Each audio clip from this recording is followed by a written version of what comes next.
clash in a heated showdown over a shocking immigration policy that turns asylum seekers into reality show contestants. Noem tries to defend it as a fair system, but minutes later, Crockett unleashes undeniable leaked footage, showing Noem laughing as migrants are ranked for entertainment. Protests erupt, media explodes, and Noem's career goes up in flames. But beneath the outrage, one chilling question lingers. Is this immigration policy or televised cruelty at the highest level of power? Stay with us. This is a story worth every second of your time. Under the blazing glare of television lights and behind rows of thick velvet ropes, room 2141 of the U.S. Capitol transformed from a legislative chamber into a battlefield. The House Oversight Committee was convening an emergency session to review a radical new immigration proposal from Homeland Security Secretary Kristi Noem. At the center of the storm was a program dubbed Border Trials, a live-streamed initiative that would allow undocumented immigrants to compete for legal residency in the United States. Noem called it a humane merit-based solution, claiming it was the future of modern immigration reform. But her opponents had another word for it, a constitutional nightmare wrapped in entertainment spectacle. The program, modeled after reality shows, would force participants to endure physical labor challenges, pass high-stakes interviews, and be judged by a rotating panel of citizen jurors, all while being filmed for a proposed streaming deal with a media conglomerate.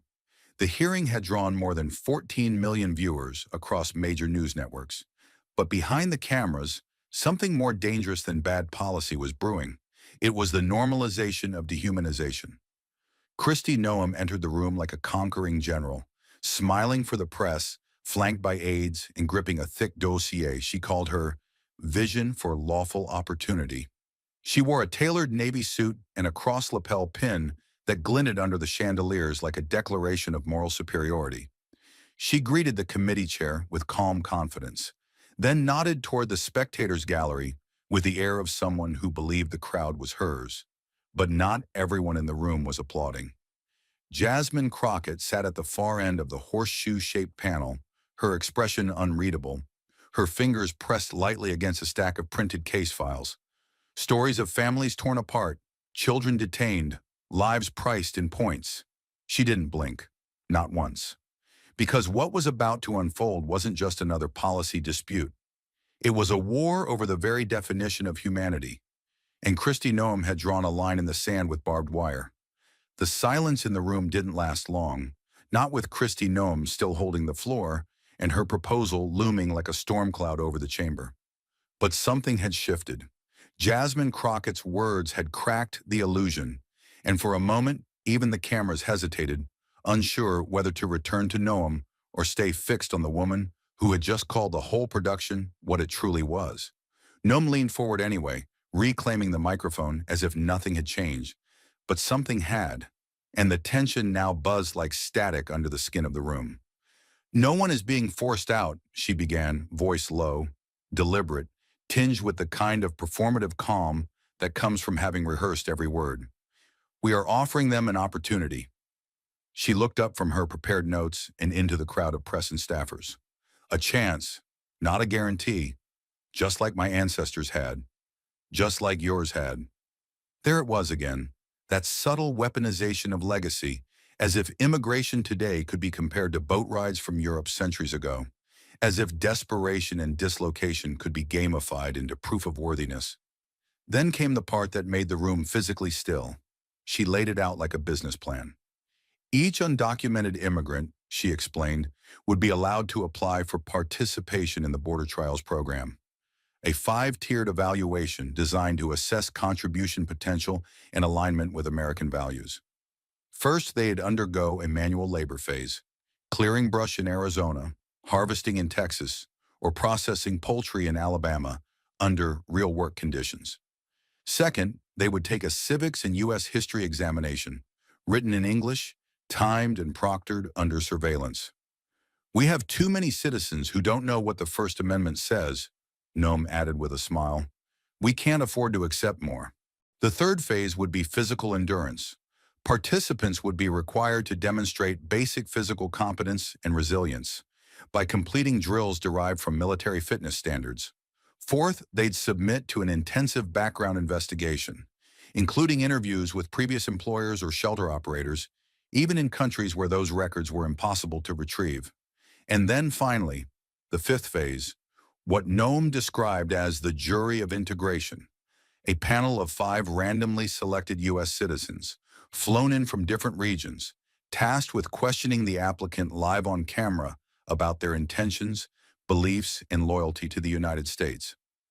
If they can convince real Americans, Noem said, they earn a place among us. If not, they go back. No applause, no gas, just cold, suffocating quiet. It didn't feel like reform. It felt like something far older, far uglier, wearing a new face. A test of worth decided not by law, but by spectacle. As Noem spoke, her voice didn't waver, but her words hollowed out the room. Her plan was clinical and systematic, wrapped in metrics and buzzwords. But there was no disguising the core of it. Dignity was now a privilege to be earned through suffering, and only those who survived would be deemed deserving. At the far end of the horseshoe, Jasmine Crockett still hadn't moved. Her eyes never left Noem. No blink, no shift, no reaction. Just that fixed, piercing stare, like someone who had heard this song before, just with different instruments. To the cameras, she looked composed. But beneath that stillness was a slow-burning fury, a profound moral revulsion she was containing with everything she had. Because Jasmine knew what this was. She had sat across from families in holding centers, heard mothers whisper how they had crossed rivers with babies tied to their backs, seen children panic when hearing the word court. She had defended the voiceless in real hearings, not on stages, not on camera. And now here was Kristi Noem, selling that suffering as content. Jasmine's hand hovered over her case file, filled with stories the country didn't want to read. She didn't interrupt. Not yet, because this wasn't the time for a soundbite. This was the time to witness, to let Noem finish laying every brick of her own indictment. And Crockett was letting her do it. The injustice wasn't in the words alone. It was in the way they were delivered, with ease, with poise, as if being made to perform for your life was somehow honorable, as if survival itself had to be earned in a contest of optics and obedience. Kristi Noem wasn't proposing immigration reform. She was proposing a stage, and the stage had rules, and lights, and an audience hungry for narrative arcs and moral victories. And still, Jasmine didn't look away. Because when power stops pretending to care, someone has to be the one who doesn't blink. And then, finally, Jasmine Crockett moved. Slowly, deliberately, she pushed her chair back a few inches, leaned into the microphone, and drew the oxygen from the room with nothing more than a breath. Noem's last sentence still hung in the air like smog. If they can convince real Americans, they earn a place among us. Jasmine didn't smile, didn't blink. She tilted her head just slightly, like someone studying a shattered moral compass, and began in a voice that was calm, but loaded with steel beneath every syllable. "We do not audition people for humanity," she said. Her tone was so precise it felt surgical. "This is not American Idol. We are not holding a talent show for basic human dignity." The committee room was still, too still, and even the camera operators had stopped shifting, as if they knew what was coming next would define the entire hearing. "These are mothers, fathers, survivors, not contestants," Jasmine continued, her voice rising now, heat building behind every word. "Not entertainment fodder for a country that's forgotten the price of its own freedom." She looked directly at Noem, unflinching. "You don't get to turn their trauma into a spectacle and then call it justice. You don't get to build an obstacle course for asylum and tell the world it's compassion." Her hands were steady, but her breath quickened, the kind of breathing that comes when rage and righteousness move in sync. This country was built by people who crossed oceans and borders without papers, without English, and without cameras watching them sweat for approval. A low murmur rolled through the audience, but Jasmine didn't pause. "You say you're offering them a chance. What you're offering is humiliation in high definition." And then for just a second, the spell cracked. Kristi Noem's practiced confidence faltered. Her smile faded, slightly, and she glanced down at her notes as if searching for a line that might save her from the fire that had just been unleashed. Jasmine took that moment and pressed harder. Since when did our national character hinge on who can carry the most bricks in a heat wave or answer trivia while dehydrated? She demanded. What kind of country measures a person's worth by how well they perform under trauma? She paused, not for drama, but because the truth deserves space to echo. This is not reform. It's reality television in the ruins of empathy. Her words didn't echo in the chamber. They detonated. The chairman shifted in his seat, clearly uneasy, but powerless to interrupt. Cameras stayed fixed on Jasmine now. She wasn't the rebuttal. She was the reckoning.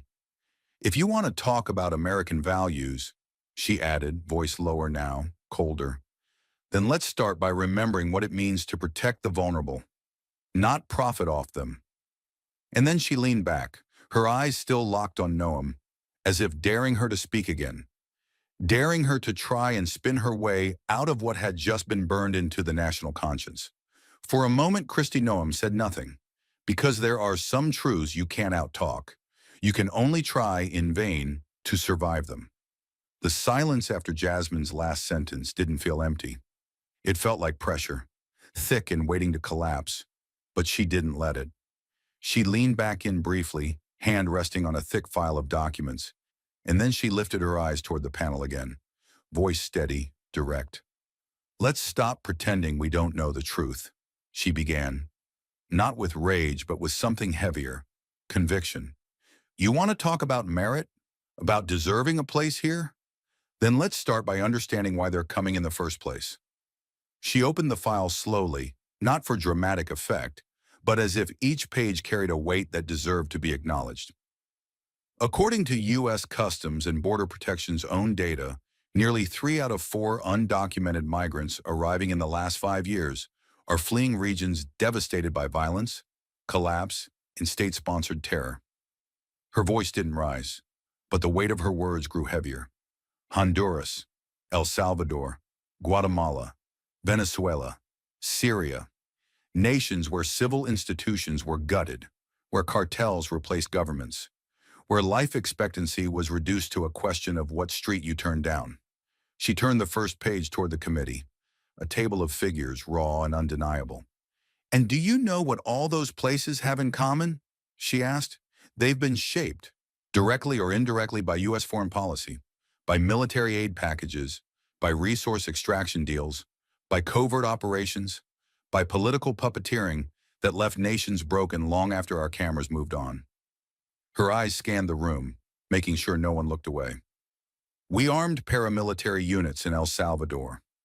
We turned a blind eye to death squads in Honduras. We backed coups in Guatemala in the name of economic stability. And now the children who grew up in the aftermath of those decisions are walking across deserts with blistered feet. And we have the audacity to ask them to prove they're worthy of compassion? She paused, not to regroup, but to let the truth sink in. It wasn't an accusation. It was a statement of shared responsibility.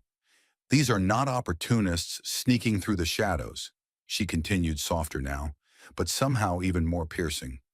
These are families running from gunfire, from collapsed governments, from cities where the water isn't clean, and the police wear the same tattoos as the gangs. She turned another page, this time revealing a handwritten letter from a mother in Oaxaca, whose husband was murdered after refusing to pay protection money to a local militia.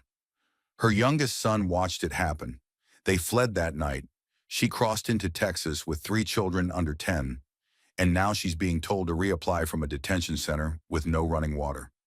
She let the silence return, but this time it was different. This time, it was shame filling the room. Then Jasmine lifted a final image. It was printed on plain paper. No special graphics, no edits. Just a photo of a barefoot boy holding his baby sister in his arms, standing on the edge of what used to be their home. The building behind him was ash. He's not even 9, Jasmine said quietly. He walked from San Pedro Sula to Brownsville, 260 miles, through heat, through hunger, through border patrol checkpoints, because his sister was going to die if they stayed. She looked directly at Kristi Noem now. No fire in her tone, just the kind of stillness that hurts more than shouting. You want to put him in a lineup? Make him carry crates? Answer trivia questions for a jury of strangers? And if he can't pass your tests, you'll send him back. To what? To Ash? There was no applause, no protest, just the soft hum of a camera lens refocusing. Because everyone in that room, for one fragile moment, remembered something they'd forgotten in the noise of politics. The people at the border are not threats. They are the consequences. And some consequences, Jasmine knew, cannot be deported. They have to be faced. The room had just absorbed the weight of a barefoot child fleeing a burning home, and for a moment, silence felt like reckoning. But Kristi Noem had been in politics too long to let moral clarity hold the floor for long. She didn't flinch, didn't pause. She reached into her binder with mechanical ease and pulled out a glossy packet marked Security Briefing, Confidential. The word confidential was clearly meant to impress, not protect. She stood up straighter, eyes sweeping across the panel, and when she spoke, her voice had shifted. Colder now, flatter, like a press conference after a shooting. "We cannot ignore the numbers," she said. "We cannot ignore the threat." With the press of a button, the monitors lining the chamber lit up, bar graphs, pie charts, and heat maps glowing in stark reds and ominous blacks. "This data," Noem declared, "comes directly from ICE, DHS, and FBI task forces operating along the southern corridor." She pointed to the first chart, crimes committed by non-citizens in U.S. jurisdictions, 2020 to 2024. Large red columns rose against a field of muted blue, implying a wave of danger. According to these figures, violent offenses by undocumented immigrants in sanctuary jurisdictions have increased by 22% over the past 4 years. Her tone sharpened. "That's not political. That's statistical." Then came the next slide, a heat map of the U.S.-Mexico border, splotched in bright red zones labeled high-risk entry points. She paced slowly, like a prosecutor walking a jury through damning evidence. These corridors have seen spikes in fentanyl trafficking, cartel violence, and human smuggling. We are not dealing with harmless border crossers. We are dealing with a security crisis hiding beneath a humanitarian narrative. She paused just long enough to let fear settle in. "This is why border trials matter," Noem continued, her voice tightening into something deliberate and rehearsed. "Because if we fail to vet, we invite chaos. If we hand out residency based on sentiment, not scrutiny, we risk allowing wolves in with the lambs." She glanced at Jasmine Crockett, just briefly, just enough to signal the pivot. "Our system has to distinguish between those who are truly seeking safety and those who are exploiting it." Then quietly but firmly, "We are not closing the door. We are installing a lock." It was a line engineered to sound reasonable, rational, even benevolent. But beneath the surface, it pulsed with something far more dangerous. An old strategy disguised in new rhetoric. She wasn't just defending policy, she was shaping public perception, recasting the image of the migrant not as a survivor, but as a shadow, a risk, a cost. She clicked to the next graph. Annual taxpayer burden from undocumented immigration, $45 billion. Big font, bold colors, no context. And then, with the calm of someone who had practiced the line for weeks, she said, "We have to protect our communities. We have to protect our children. This isn't cruelty. This is caution." To the untrained ear, it might have sounded like leadership. But to Jasmine, and anyone who understood the architecture of political manipulation, it was something else entirely. Noem wasn't answering to the desperate at the border. She was answering to the fearful in the suburbs. Her charts weren't proof. They were props. Her graphs weren't nuance. They were narrative. And in that moment, she wasn't speaking as a guardian of justice. She was selling security at the cost of truth. And now it was Jasmine Crockett's burden to break through it all, to speak over the numbers, to speak for the names not shown on the screen, and remind the room that data without context is just fear with a title page. The glow from Kristi Noem's charts hadn't yet faded from the monitors when Jasmine Crockett adjusted her microphone. She moved with the slow certainty of someone about to detonate a lie. The room was still filled with the echo of bar graphs and border maps, all weaponized to trigger fear without ever offering context. Jasmine didn't raise her voice.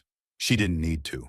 Her tone carried something sharper than volume, truth sharpened by lived experience.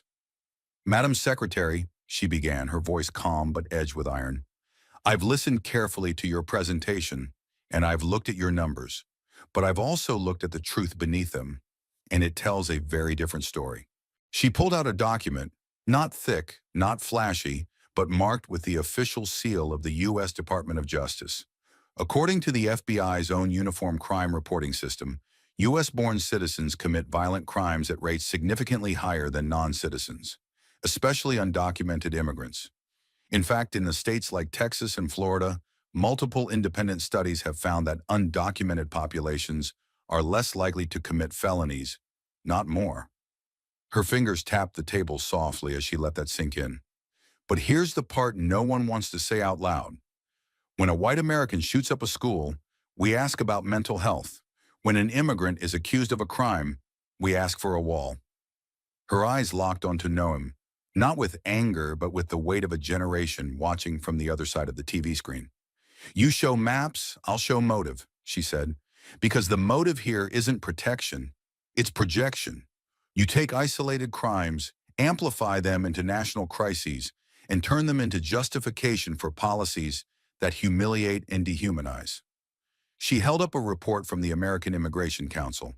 "And while you call border trials a filter, what you're actually doing is laying the foundation for a new kind of purity test. One where survival isn't enough, where pain must be paraded, judged, and then approved." Jasmine's voice dropped lower, more deliberate. "You say we have to be careful who we let in, but no one's testing citizens for violence. No one's making white Americans pass background checks before they raise their voices in school board meetings, storm Capitol buildings, or walk into churches with AR-15s.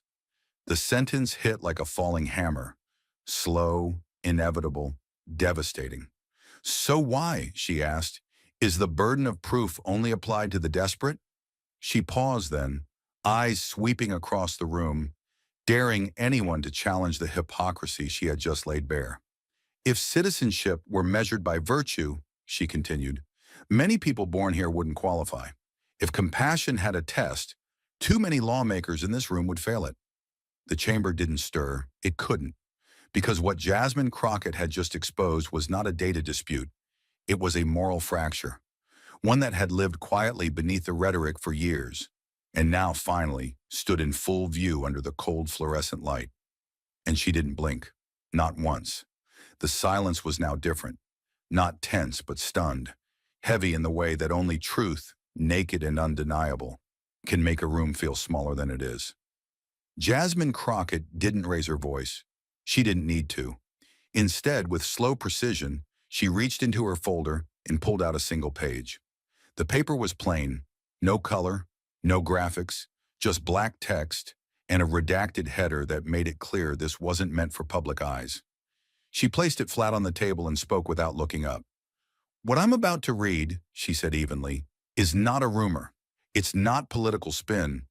It's an internal communication between Secretary Noem's policy team and one of her top media consultants, dated March 2nd of this year." She looked directly at the chairman, then up at the screen where the text was now projected. In the center of the email, highlighted in yellow, was the line that would haunt the hearing. "We recommend disqualifying at least 1/3 of applicants, regardless of outcome, to maintain narrative tension and avoid predictable patterns. Uncertainty is key to sustained engagement." Jasmine took a breath. Her voice was steady, but her words carried the weight of something sacred, dignity. "Let me be clear," she said. "They weren't talking about a pilot episode or a talent show. They were talking about asylum seekers, people fleeing gang violence, war, famine, persecution, families who crossed deserts, watched neighbors die, begged for the chance to breathe free." She turned to Noem now, not with rage, but with a kind of righteous disbelief. "And your administration wanted to eliminate 1/3 of them just to keep the show interesting?" The silence deepened, now thick with shame. Every person in that chamber understood what had just happened, even if they wouldn't say it aloud. Jasmine leaned forward slightly, as if pulling the weight of the hearing back to reality. This program was never about fairness, she said. It was never about evaluating potential. It was about staging trauma. You set up a spectacle where suffering becomes content and human beings become plot devices. Her voice sharpened, not from anger, but from moral clarity. And then you had the audacity to call it reform. She stepped closer to the microphone, allowing just a second of silence before delivering the line that cracked the facade wide open. This isn't reality television. This is life or deportation. And you designed it like a game show. No one moved, no one blinked, because the line between entertainment and exploitation had just been drawn in ink, and it had Kristi Noem's name on it. Jasmine let her gaze move slowly across the dais. These aren't contestants, she continued. They don't get second takes. They don't get commercial breaks. If they stumble, they don't go home with a consolation prize. They go back to violence, poverty, persecution.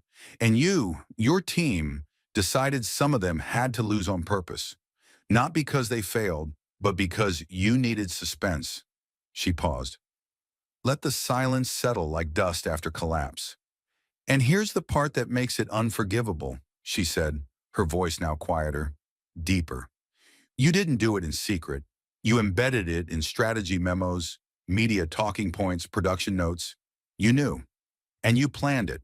Because somewhere along the way, someone in your circle decided that pain was more powerful than policy.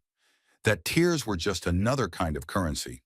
The last words didn't land like an accusation. They landed like a eulogy for every ounce of humanity that had been stripped from the immigration debate by design, for every child whose future had been turned into a ratings point. And Jasmine Crockett stood there, not as a politician, but as the only person in that room willing to name what the rest of them had tried so hard to disguise. This wasn't immigration policy. This was engineered cruelty. The weight of Jasmine Crockett's revelations had barely settled when the room was struck silent again. This time not by policy or rhetoric or raw statistics, but by something far more human. The sound of the chamber door opening was almost imperceptible, but the shift in energy was immediate. Everyone turned. A young woman stepped inside, her frame thin, her movement slow, deliberate, as if every step she took cost her something.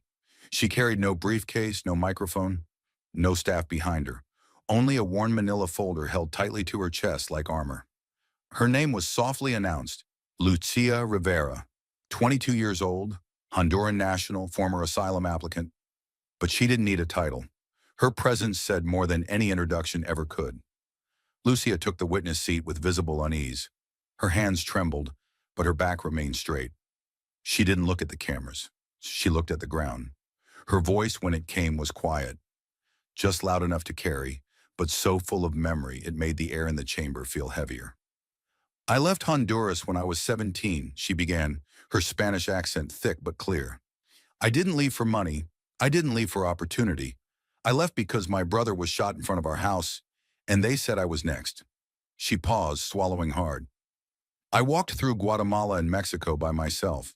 11 days. No papers, no phone. Just hope that maybe someone at the border would listen. All eyes were fixed on her now, including those of Kristi Noem, who had remained stone-faced for most of the hearing. But now her posture stiffened. Her fingers tightened around her pen. Lucia continued, more measured now, her voice growing steadier despite the emotion pressing against her throat. When I arrived, I didn't run. I turned myself in. I told the officer I was afraid to go back. They said I'd be processed. That word, processed, they used it like I was an object, not a person.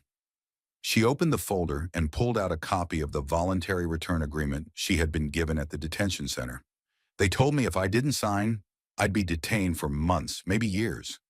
They said no one would come for me, that no one cared, and that the judge would never believe me anyway. Her voice cracked for the first time, but she didn't stop. I was 17. I didn't know my rights. I didn't even know what voluntary meant. I just knew I was alone. There was no sound in the room except for the low hum of the lights and the faint rustle of her paper. She lifted her head slowly and for the first time met Noem's eyes directly. You said this program would help filter out the wrong people. that it would help America choose who deserves to stay. But no one asked me who I was. No one asked what happened to my family. They just gave me a form, told me to sign, and locked the door. Then she reached for the photo she had brought, the only one she managed to save. It was creased and faded, but clear enough to see. A cinder block home in ruins, the doorway painted in blood-red spray paint. This was our house. The gangs marked it after I was deported. They said I was contaminated by America. My uncle stayed behind. 2 weeks later, he was found dead in a drainage ditch. They said he was a traitor. Kristi Noem looked down. Her expression didn't change, but she no longer met Lucia's gaze. Lucia set the photo down on the table, as if it burned to hold it. Then she spoke, not to the politicians, not to the cameras, but to something deeper, to the conscience no one wanted to confront. "This isn't television," she said. "This isn't a trial for ratings. I'm not a contestant. I'm a person. And I almost died because someone thought my life was just part of a process."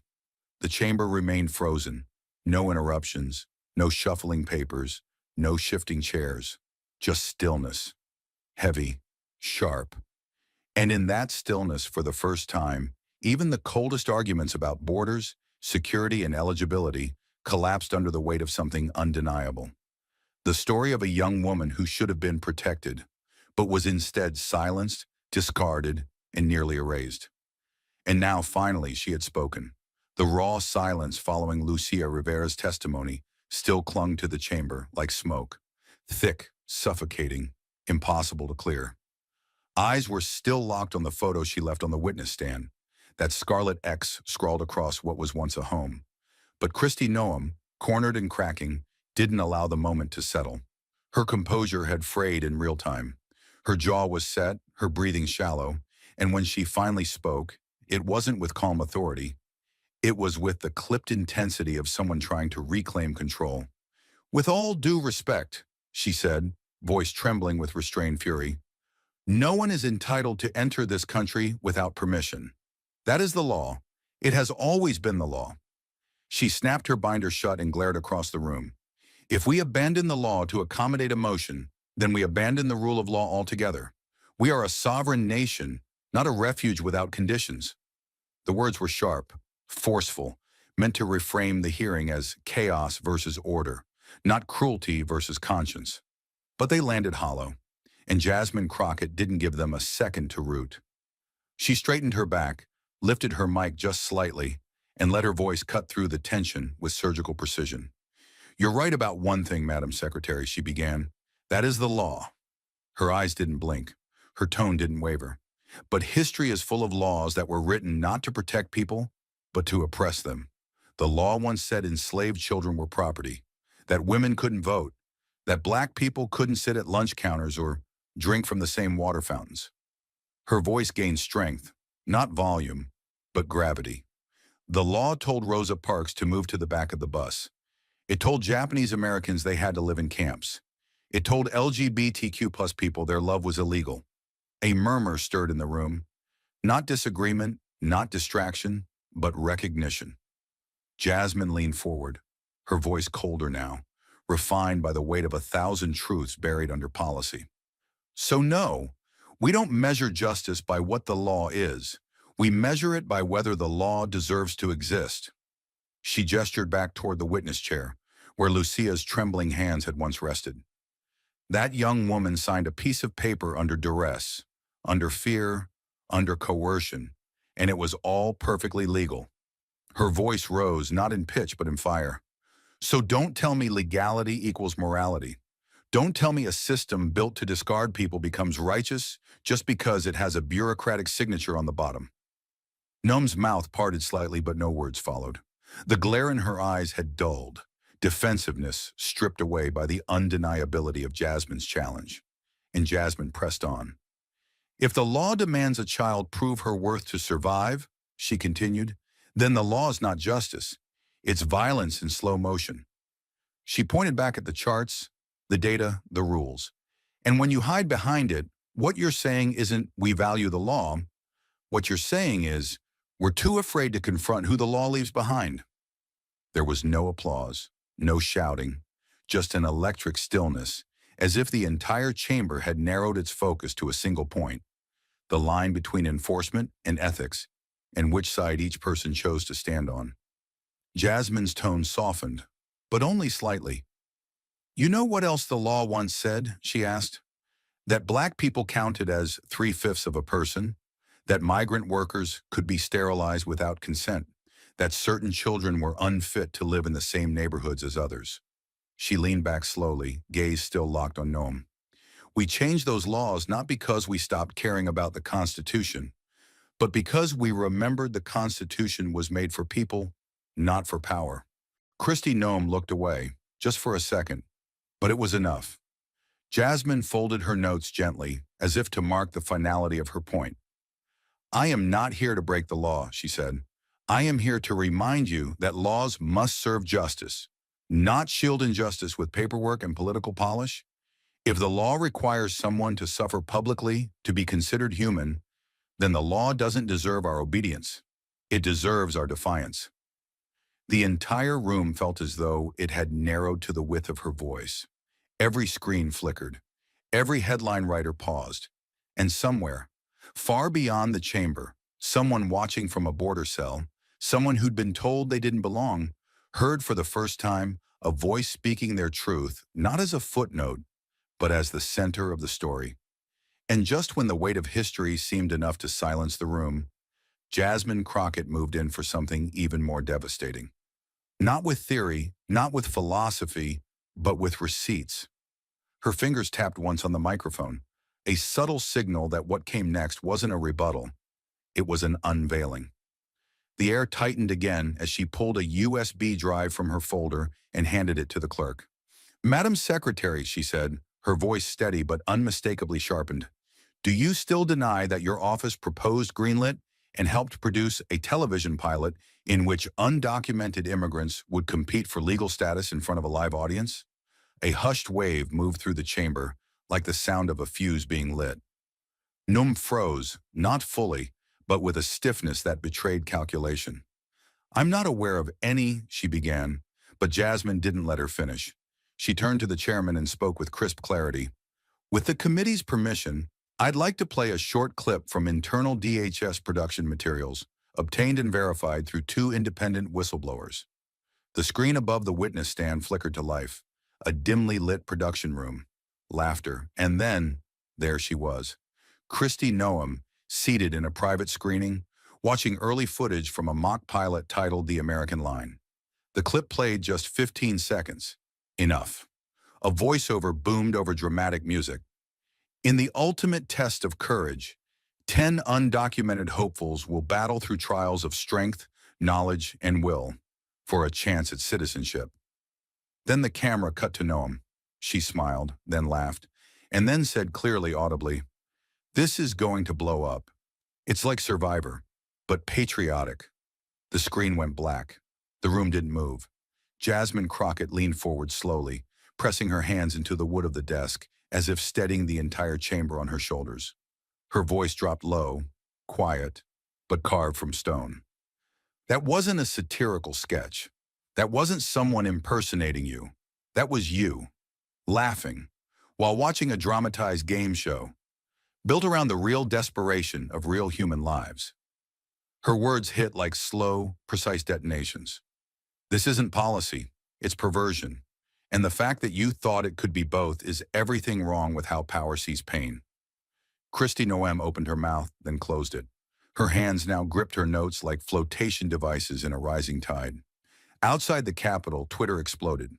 Screens lit up, feeds flooded, hashtags ignited like wildfire. Immigration is not entertainment. Noem knew dignity is not a prize. Within 20 minutes, the clip had over 2 million views. TikTok creators were already remixing it with audio of crying children in detention centers. Influencers and organizers were uploading stitched reactions, some shocked, some in tears. But inside that room, Jasmine didn't flinch. She wasn't finished. She pointed toward the screen that had just gone black. This wasn't a rogue staffer. This wasn't a media stunt. This was a Department of Homeland Security-backed production concept. You pitched it. You sat through the pilot. You laughed. And then you had the gall to stand in front of this body and tell us your plan was based on compassion? She turned toward the rest of the panel now, her voice rising, not in anger, but in indictment. How many more forms of cruelty do we have to dress up before we call it what it is? How many times do we have to turn survival into content before someone says, enough? The chairman shifted in his seat, clearly rattled. Journalists scribbled furiously. Noem remained silent, her eyes now fixed on the desk in front of her, her image still burned into every screen across the country.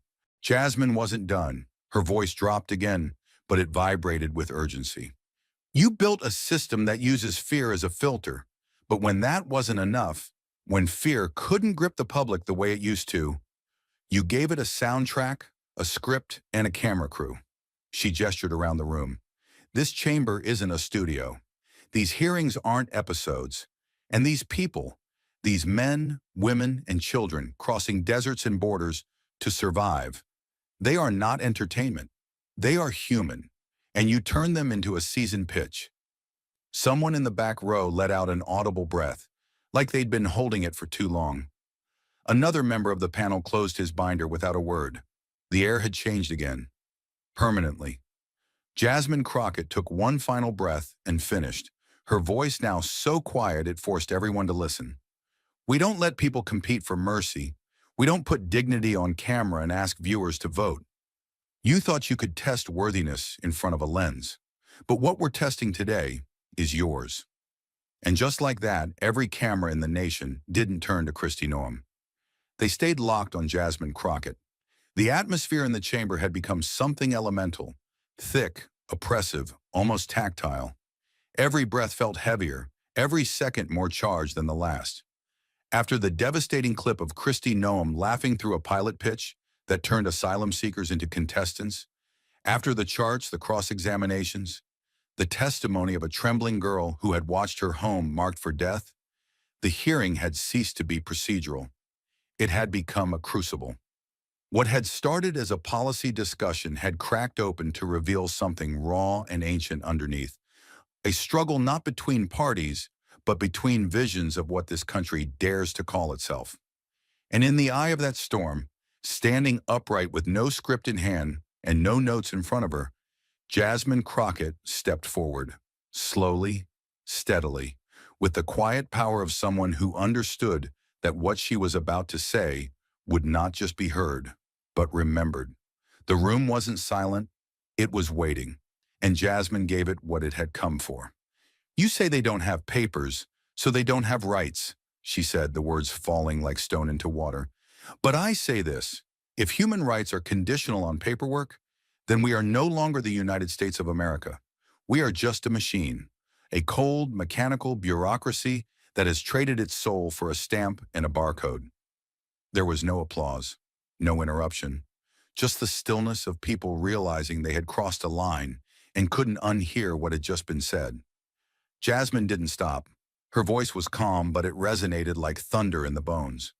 This country, this idea we keep pointing to as a light on a hill, was built by those who fled hunger, war, persecution, and pain. It was built by those who had nothing but hope, not documentation.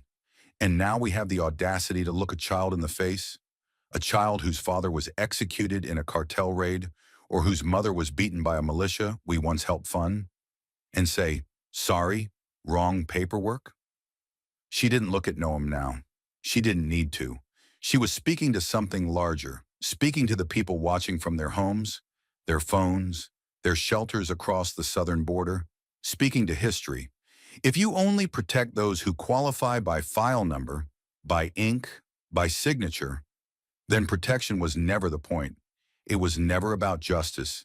It was always about control. She turned slowly, addressing the entire committee, each face frozen in a kind of moral paralysis. Some of you believe you're defending the law, but what you're defending is a border made of fear, not principle, of exclusion dressed up as order. The law has never been neutral, and some of the darkest chapters of our history were written in ink and signed with the full power of the government. Her voice tightened, but it never lost clarity. The law once said enslaved children were property. The law once said Japanese Americans could be interned, that Black Americans could not vote, that women could not speak, that gay couples could not marry, that disabled people should be hidden. Her eyes locked onto the front row. Do not stand behind the law and act as though that absolves you, because not every law is just. Not every law deserves our obedience. Some laws demand our resistance. A low sound stirred from the gallery. Nothing loud, just a sniffle, a breath caught in someone's throat, a pair of eyes welling with tears.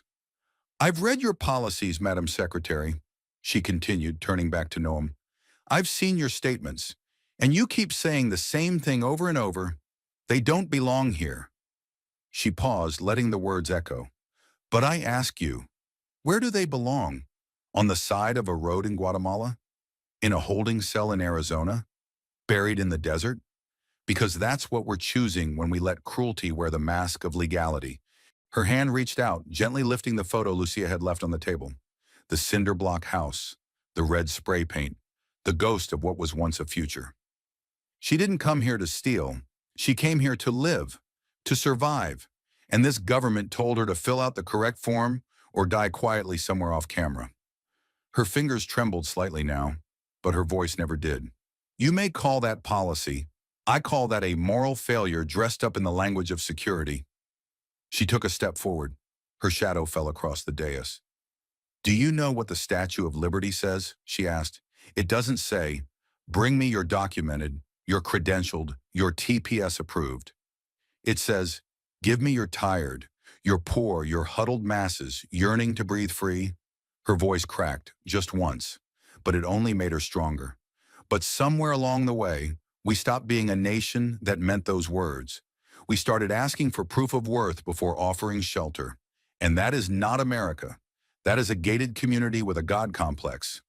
The chairman blinked rapidly, struggling to maintain composure. A congresswoman across from him wiped a single tear before quickly lowering her hand. The stenographer's fingers had slowed, not stopping, but visibly shaken. I'm not saying we open the gates and lose ourselves, Jasmine said.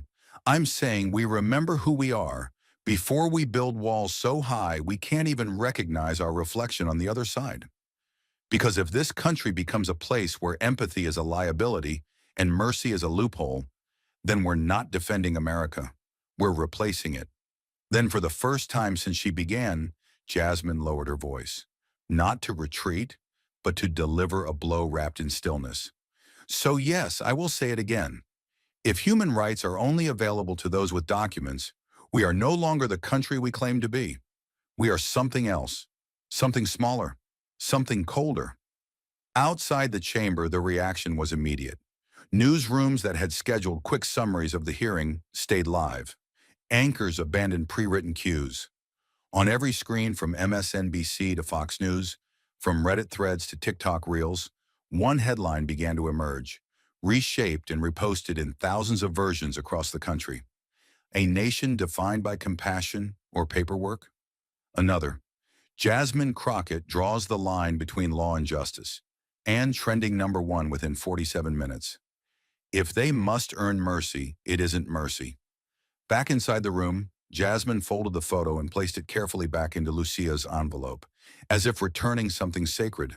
And then she turned to the nation, through every lens, every eye watching, and spoke a final line not as a rebuke, but as a reckoning. History will not remember what forms we asked refugees to fill out, but it will remember whether we had the courage to treat them as people or the convenience to ignore them as numbers. And in that moment, even the most hardened lawmakers, those who had entered that chamber with talking points and armor, could no longer look away, because Jasmine Crockett hadn't just dismantled a policy, she had held up a mirror, and the reflection was unmistakable. The final echo of Jasmine Crockett's words was still fading when the political machine ground to a sudden, jarring halt. Her voice had cleaved through decades of policy jargon and shattered the illusion of neutrality like glass under pressure. It didn't take hours, it took minutes. By the time she returned to her seat, stunned silence had given way to frantic whispers. And within 37 minutes, the House Oversight Committee voted 11-3 to immediately suspend the border trials program pending full investigation. The headlines hit faster than the ink could dry. Border trials frozen after Crockett's earthquake speech. Policy or spectacle? DHS plan under fire. The chair's gavel cracked through the air with finality, but it wasn't the sound of closure. It was the sound of something far more dangerous: collision. Outside the Capitol, the effect was seismic. The first crowds had already begun gathering on Independence Avenue before the vote had even finished. Some had signs, others had flags, but all of them had something in their eyes that no legislation could contain: conviction. On one side, voices chanted, "Let them live! Let them live!" Their signs read, "Mercy is not weakness. We were strangers once too," and "Simply Lucia." On the other side, counter-protesters began to arrive, louder, angrier, more aggressive in tone. "Protect our borders," they shouted. "No papers, no place." Their placards blared, "Law and order over lies, secure our nation, illegal means illegal." And just like that, two Americas stood face to face, each believing they were the defenders of something sacred. The tension rippled like a fault line. Drone cameras swept over the crowd, live feeds buzzed across networks, and hashtags surged across every platform. Let Them Live climbed to over 9 million mentions by noon. Protect Our Borders wasn't far behind, catching fire on conservative radio and cable. News anchors began speaking in terms usually reserved for natural disasters. A flashpoint, a turning moment, a moral battle line. Jasmine Crockett wasn't outside. She was still inside the building, behind thick doors and guarded corridors. But her name was being shouted by both sides, some in reverence, others in rage. Protesters in white t-shirts bearing her initials stood arm in arm, chanting her closing line: "If human rights require paperwork, we are no longer America." A group of counter-protesters tried to drown them out with megaphones, blasting slogans about sovereignty, safety, and invasion. The air was thick with heat, sweat, and something more volatile. Ideology turned kinetic. Within hours, riot police formed a buffer between the groups, not because there had been violence yet, but because everyone knew it was close. The Capitol lawn became a visual metaphor for a fractured nation. Peace signs on one side, tactical gear on the other.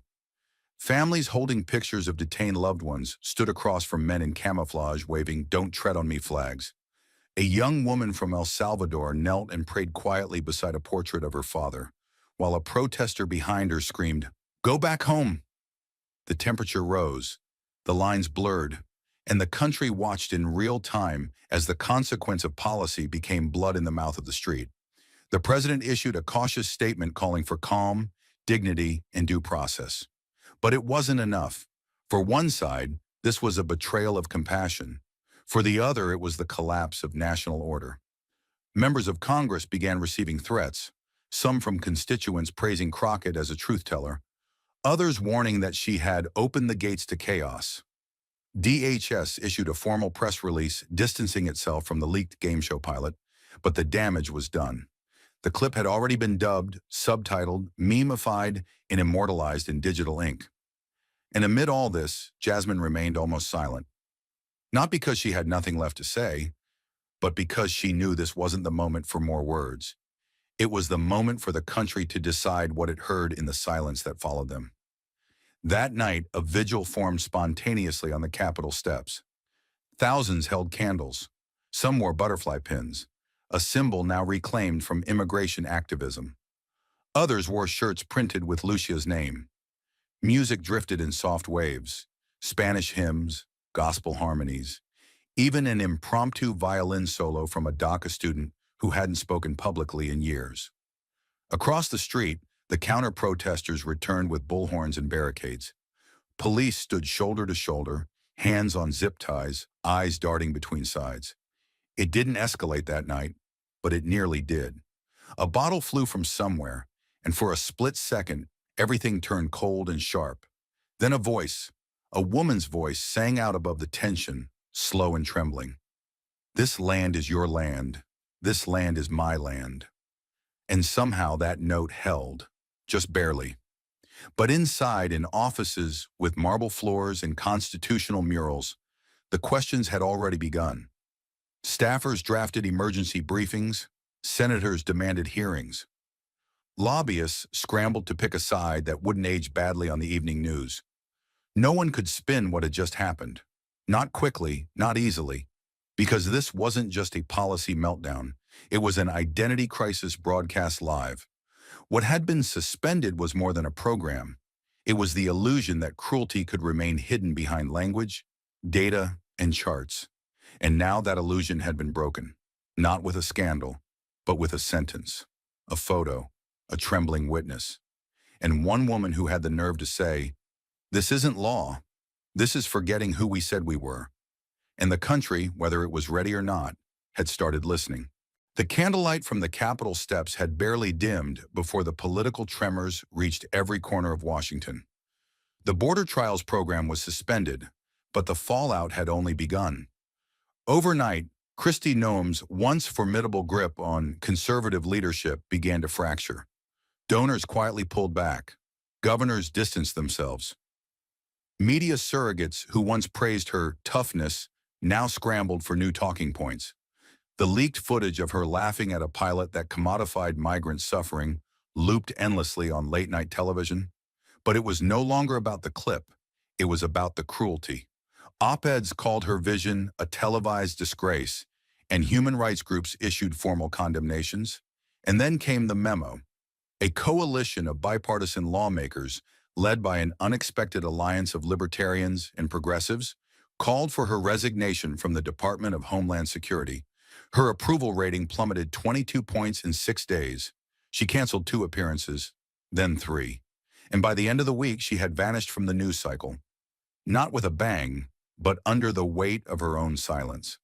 But while one name fell, another rose, not from ambition, but from something far more dangerous to the powerful: clarity. Jasmine Crockett's speech had not only paused a policy, it had pierced a wall that many assumed was too old, too thick, too sacred to challenge. And the world noticed. Within 48 hours, the UN Human Rights Council in Geneva extended an unprecedented invitation. They asked Representative Crockett to deliver the opening keynote address at their special session on global migration and state responsibility. The invitation was symbolic, but more than that, it was a signal. For the first time in decades, the global conversation on human dignity was being reshaped by someone from the inside. Not a diplomat or a think tank official, but a black woman from Texas who had dared to call paperwork a weapon and survival a right. She arrived in Geneva with no entourage, no teleprompter, no rehearsed applause. The auditorium was packed with delegates from 143 nations. Translators waited in their booths. Press cameras buzzed like electric hornets. And yet, when Jasmine stepped to the podium, everything stilled, not because of her presence, but because of what she carried, the weight of what America had almost become. She began not with numbers, but with names. Names of children lost in transit, of families separated, of a girl from Honduras who had signed her own deportation under threat of indefinite detention. She didn't speak as a politician. She spoke as a witness. Policy, she said, is only as human as the people it protects. And when it protects no one, when it entertains the powerful and destroys the vulnerable, it becomes something else. It becomes history's apology waiting to be written. Her voice was steady, but her words held a courtroom's precision. Let me be clear. Cruelty is not clarity, fear is not security, and borders are not excuses. The applause was immediate, but Jasmine didn't pause for it. She continued, speaking of dignity as non-negotiable, of laws that must serve justice and not justify abuse. Every nation must ask, she said, whether it is building walls to keep people out or to keep itself from looking inward. Outside the United Nations, crowds gathered with flags from a dozen countries.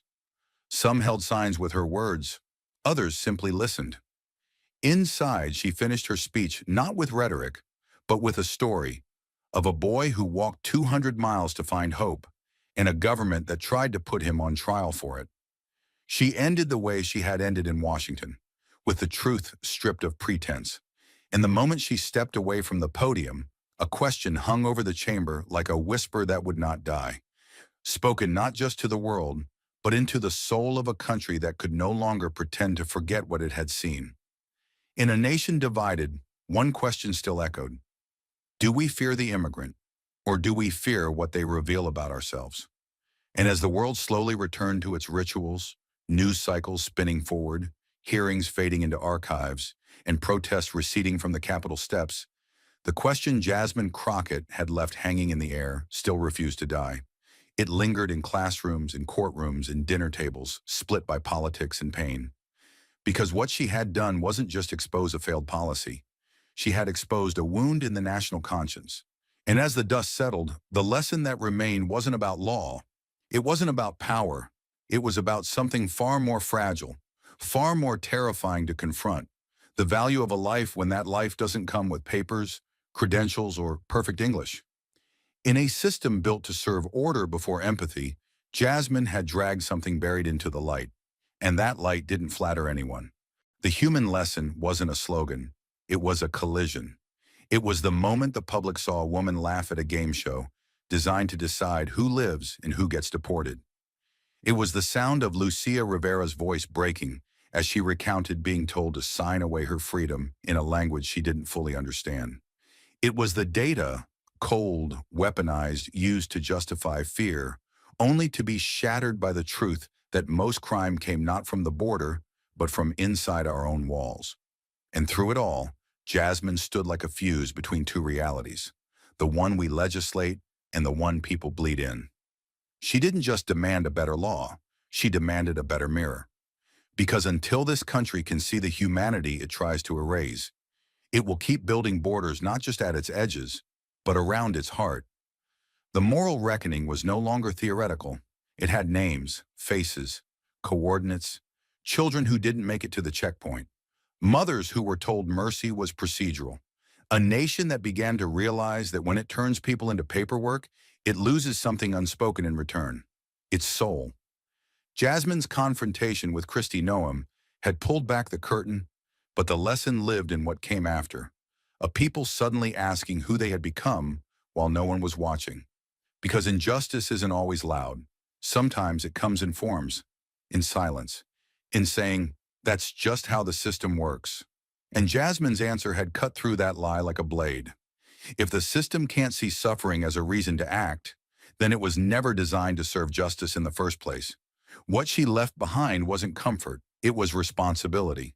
To stop measuring worth by the convenience of borders.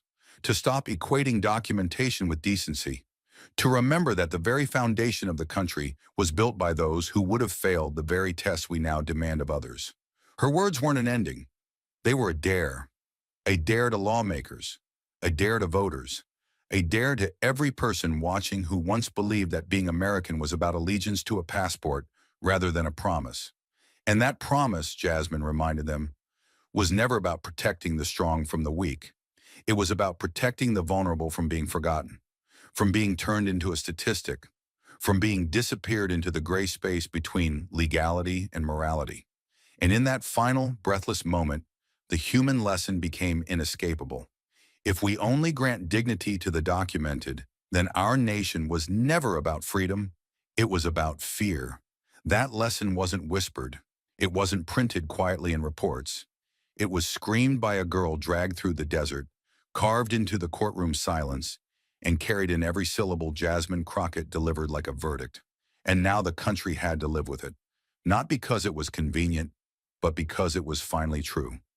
Thank you for watching until this moment and for standing with us on this journey for justice. Your support means everything. Like, subscribe, and turn on notifications so you never miss what's next. And we'd love to hear your thoughts. Leave a comment below and let us know what moved you most in this story. Together, our voices make a difference. Inside a televised Senate hearing on border security, Jasmine Crockett confronts Chuck Schumer, exposing his doublespeak on immigration policy. He tries to dismiss her with polished rhetoric, but just minutes later, she reveals irrefutable evidence from his past that turns his argument to dust. The chamber erupts, Schumer freezes, and within hours, his decades-long credibility begins to collapse. The fallout is instant. Headlines explode, alliances fracture, and trust in leadership is shaken. So now the question is, when the truth is this undeniable, Why was it hidden for so long? Stay with us. This is a story worth every second of your time. The hearing wasn't planned. It was launched like a political ambush. Within 48 hours of announcement, Capitol Hill was buzzing over a special session led by Chuck Schumer, titled The Human and Security Crisis at the Southern Border. But behind the humanitarian packaging was a clear objective: retake the immigration narrative and crush dissent within the ranks. The guest list confirmed it: federal security officials, policy experts, and one unexpected outlier: Congresswoman Jasmine Crockett.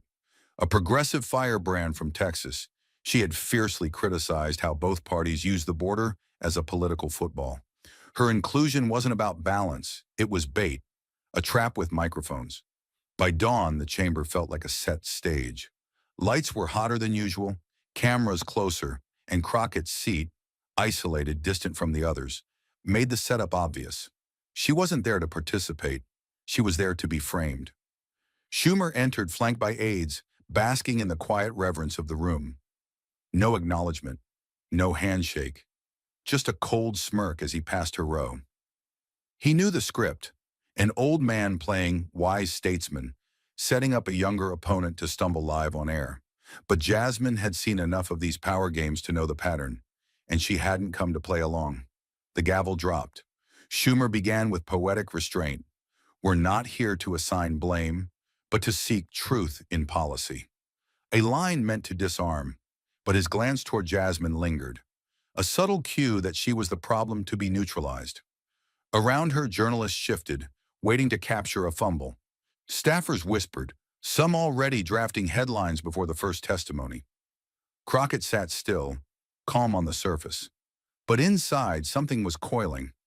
What Schumer didn't know was that while he planned a press moment, she'd prepared a reckoning. But as the room leaned forward, expecting another carefully staged hearing, Jasmine Crockett already recognized the pattern. Not a dialogue, but a monologue dressed in virtue, built to shield power behind poetry. Chuck Schumer rose slowly, deliberately, the weight of decades in politics draped across his shoulders like a well-fitted cloak. He adjusted the microphone with care, the kind of precision that came not from nerves, but from routine. The room stilled, journalists froze in mid-keystroke, cameras fixed, staffers with pens half lifted, as if awaiting a sermon. "We are here today," Schumer began, voice low, solemn, controlled, "because this country must decide what kind of people we are." He paused, a rhetorical beat.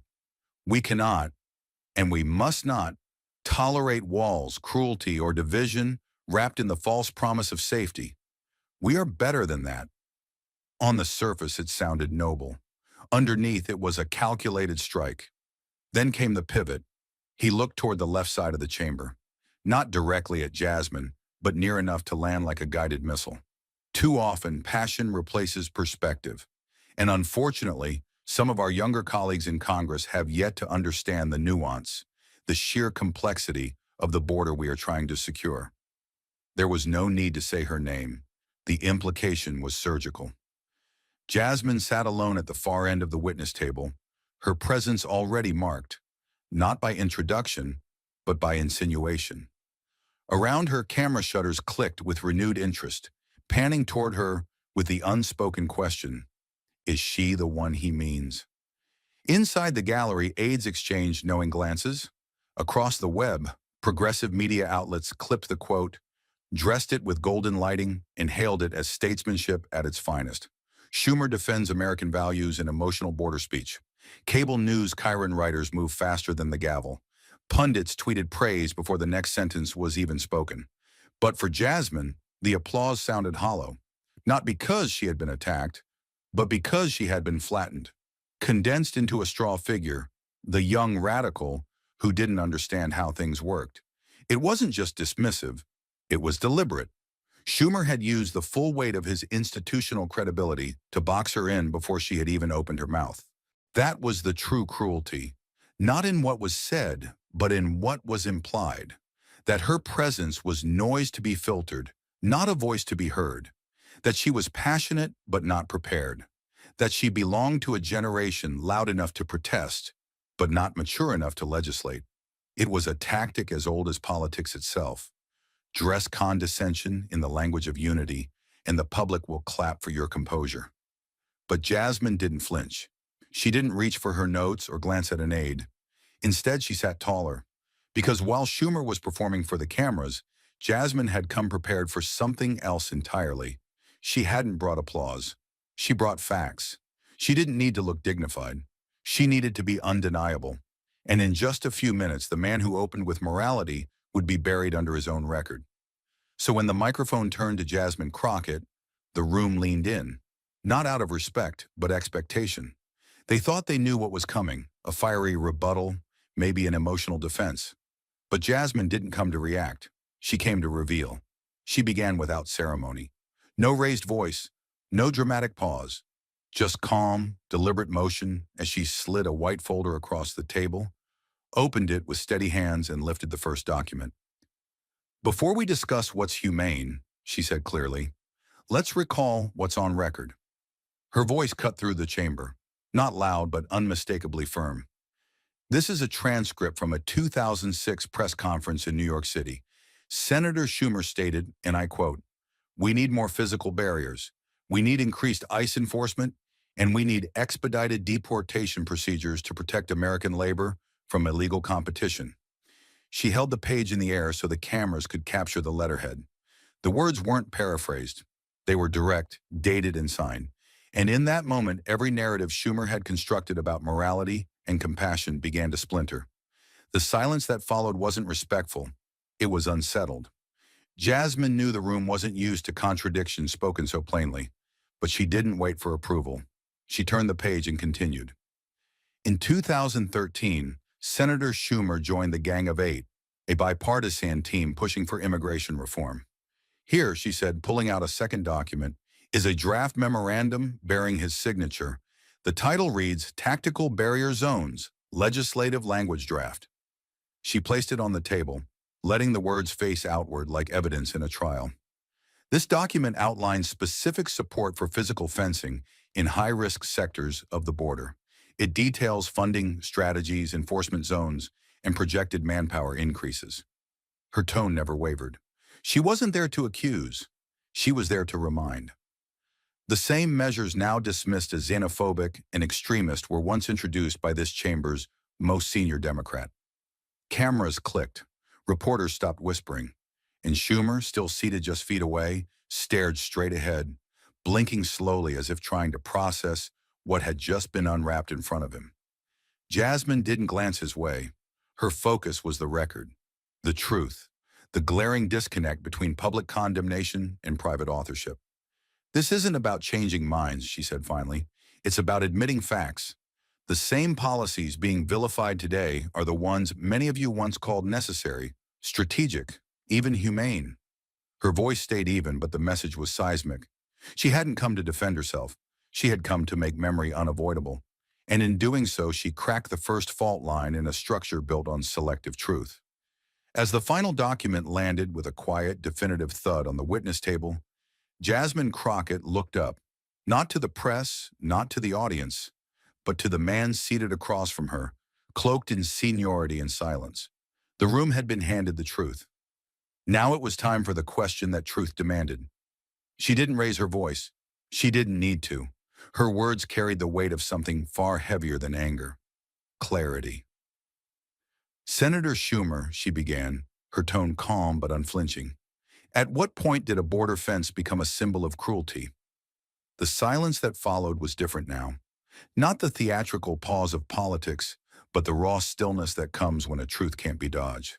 She let the question breathe, eyes fixed on him, not blinking, not retreating. "Was it cruel in 2006 when you said we needed more barriers and faster deportations to protect American labor? Was it cruel in 2013 when you signed off on strategic fencing in high-traffic sectors?" She paused, but not to give him space, to tighten it. "Or did it only become cruel when it was no longer politically useful to you?" The words hit harder because they weren't accusatory. They were undeniable. Crockett didn't speak with venom.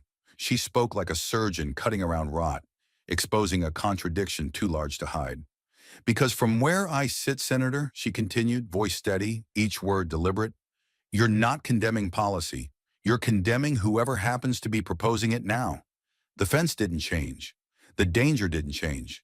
What changed was who you thought it was safer to stand next to in front of a camera. Her tone didn't rise, but the impact did. Journalists who had come to write her off were now scribbling faster than they could think. Some simply watched, stunned. She folded her hands calmly on the table. If the barrier is evil today, she said, it was evil when your office funded it. And if it was reasonable then, it deserves an honest debate now, not moral outrage crafted for a headline. Her gaze stayed on him, not hostile, but unwavering, like someone waiting for an adult to own his own reflection. Chuck Schumer didn't answer. His face tightened, but no words came. In that moment, surrounded by advisors, cameras, and his own party's approval ratings, he looked not like a leader under attack, but like a man cornered by his own past. And Jasmine? She didn't smile. She didn't gloat. She simply waited, because the silence said everything she didn't have to. The room was already rattled, but Jasmine Crockett wasn't about to let it settle. Because in Washington, silence is where spin survives. And she wasn't there to let anything survive that wasn't the truth. She leaned forward, her voice quieter now. Not because it had lost strength, but because the power of what she held next didn't need volume. I'd like to enter into the record a transcript from a private meeting held on March 9th, 2021, she said, lifting a marked folder and unfolding a document whose contents had, until now, never seen daylight. Present were Senator Schumer and 3 governors from border states, 2 Democrats, 1 independent. The topic? Border stabilization and federal strategy. She paused, letting the shift in the room settle like dust before an earthquake. In this meeting, Senator Schumer acknowledged, in plain language, that the Remain in Mexico policy was, quote, difficult but necessary to manage flow and prevent resource collapse. A few reporters blinked. Some gasped. Aides looked up from their phones, frozen. Jasmine didn't look at them. She looked at him. But more than that, he gave an instruction, word for word. We can't message this. It'll cause internal fractures in the party. Keep it off the table until post-midterms. She placed the document down with reverence, like it was evidence at a trial, which in many ways it was. Senator, she said, tone still even, but unmistakably sharper now, you didn't just support a policy you now call inhumane. You protected it in private. You asked others to stay silent about it. You didn't fight it, you buried it. And not because it was wrong, but because admitting the truth was inconvenient. She looked around the chamber, scanning the faces of colleagues and journalists who had spent months repeating a narrative now bleeding at its seams. Let's be clear, this isn't about whether Remain in Mexico is a good policy or not. Reasonable people can debate that. This is about whether those who govern are telling the truth when they stand at this table. She let that land, then finished softly but without apology. This is not a disagreement over vision. This is a breach of trust, and that should terrify every voter in this country far more than offense ever could. For a few long seconds, the chamber was still, suspended between revelation and response, until the man at the center of it all finally broke the silence, reaching not for truth, but for distance. Chuck Schumer adjusted his glasses, the same way he always did before pivoting, and leaned into the mic with a voice laced in forced composure. That was a different time, he said, each word landing heavier than he intended. The country has changed. The border has changed. What was strategic then would be unacceptable now. His tone was firm, but his delivery was rushed, as if outrunning the weight of his own past. It's not hypocrisy, he added, glancing sideways toward Jasmine without naming her. It's adaptation. Leaders evolve with the moment. He tried to sound measured, but the tremor at the edge of his words betrayed him. He wasn't explaining. He was scrambling, and everyone in the room could feel it. The subtle shift from confident control to exposed retreat. Jasmine didn't interrupt. She didn't need to. The damage was already folding in on itself. Schumer's defense, that time had changed, and so had he, only widened the very gap she had just finished exposing. Because what he called evolution, she had already shown to be concealment. What he claimed was adaptation, she had proved was manipulation. And now, in front of a national audience, his only answer to pages of signed memos, transcripts, and private directives was a shrug dressed in moral language. The contrast was blinding. She had brought receipts. He had brought a vague appeal to shifting times.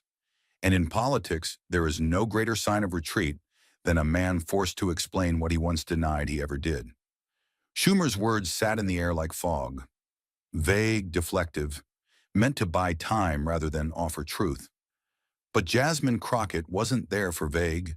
She was there for clarity, and now she delivered it. She didn't raise her voice. She didn't need to. Every syllable was sharp, and every pause deliberate. "Yes, Senator," she said quietly, leaning forward just enough to close the distance between them. "The country has changed. No one denies that. But the people didn't change their trust in you. You changed what you told them, without ever saying you did." Her eyes locked on his, unwavering.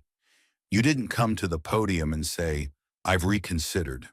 You didn't explain. You didn't engage. You just shifted. Quietly. Politically. Safely." The words weren't laced with rage. They were heavier than that. They were laced with disappointment, the kind that cuts deeper than accusation. "And when the rest of us stepped up to defend policies you once helped write, you called us reckless. You called us extreme." Her voice didn't rise, but the silence around her deepened. She let the weight of that truth settle before she spoke again. "You didn't just move the goalposts, you buried them. And when someone like me tried to dig them back up, you told the press I didn't understand the game." There was no dramatics in her delivery. It was cold, clinical, and precise, like a surgeon cutting to the core. "But I understand it just fine. You don't fear that I'm wrong. You fear that I'm reminding the public of who you used to be, before the headlines, before the polling, before the strategy rooms decided what you could and couldn't say." The injustice was clear now, not just in what Schumer had done, but in the way he'd rewritten his own past and tried to shame others for refusing to forget it. Jasmine's gaze didn't soften. Her voice didn't crack. She was no longer on defense. She was holding a mirror up to power and refusing to let it look away. The chamber had already absorbed revelations about hypocrisy, silence, and moral contradiction. But Jasmine Crockett knew that to fully expose a machine like this, you didn't just follow the rhetoric, you followed the money. She slid a crisp page onto the desk before her, its header stamped with FEC filing data. Not commentary, not speculation, but hard public record. Her tone was calm, but there was weight behind every word. "Between 2015 and 2023, she said, letting her eyes sweep the room, Senator Schumer received more than $1.7 million in campaign contributions from transportation and logistics conglomerates, companies whose profit margins depend directly on one thing: cheap, invisible labor." The room shifted, subtle but unmistakable. Schumer didn't move, but his staff did. A flicker of anxiety, glances between phones and one another. Jasmine continued, voice unwavering. "These corporations have quietly lobbied against enforcement at the border, not out of humanitarian concern, but because lax enforcement helps their bottom line. No background checks, no wage protections, no accountability." She held up the document again, rotating it slightly toward the cameras. "These are the same companies that oppose E-Verify, that fight any regulation that might expose who's really stocking their shelves and driving their trucks." Her words weren't just persuasive, they were damning. "And here's the pattern. When enforcement policies threaten their labor pool, they donate. And when the donations land, the outrage about those same policies gets louder from this podium." She didn't raise her voice. She didn't need to. Every syllable landed like a gavel. "That's not advocacy. That's not principle. That's transactional politics. And when working families, the same ones you claim to fight for, suffer under the weight of that system, it's not because we lack compassion, it's because we lack honesty." Jasmine turned back to Schumer, her voice steady but stripped of all pretense. "You tell the American people that tougher enforcement is cruel. But what's crueler? A wall or a system that quietly exploits undocumented workers for corporate gain while pretending to be about dignity? The injustice was now fully illuminated, not just in words unsaid, but in money accepted, policies softened, and accountability deferred. And for the first time in the hearing, even the cameras seemed to hesitate, unsure whether to keep filming a debate or a reckoning. Up until now, Jasmine Crockett had laid out a trail of contradictions, shifting policies, concealed intentions, corporate influence. But the final blow wasn't theoretical, financial, or ideological. It was an unfiltered confession, one that had never been meant to see the light. She pulled out a single sheet of paper, simple, almost unimpressive in appearance. But its contents made the air in the chamber feel heavier. She held it up with steady hands and an even steadier voice. "This is an internal email," she began, dated October 3rd, 2022, sent from a senior executive at Midcon Freight Logistics to a legislative liaison connected to multiple Senate offices, including, according to metadata, those of the majority leader. She didn't look for dramatic effect. She didn't need it. Her authority came from the clarity of what was on the page. The body of the message reads, "Keeping the border fluid is an economic strategy. Don't say that out loud. Focus the messaging on compassion, national values, and humanitarian concern. It polls better." She stopped. Not for effect, but because the room needed a second to absorb what had just been said. The silence wasn't respectful. It was stunned. Because in that one paragraph, the entire moral justification surrounding border policy had been exposed for what it often was: a calculated marketing script, carefully constructed to distract from the machinery behind it. Jasmine didn't flinch. "This isn't spin. This is not a blog post or a tweet. This is a deliberate communication between powerful industry and policymakers. It admits, without apology, that the suffering of immigrants, the stress on our enforcement agencies, and the erosion of public trust are all just costs. Costs in service of labor exploitation and campaign donations." Her voice didn't tremble. If anything, it steadied. "And while voters are told that opposing open border policies is cruel, the truth, right here, is that keeping those borders open was never about kindness. It was about profit." She laid the email down gently, like setting a final piece on a chessboard.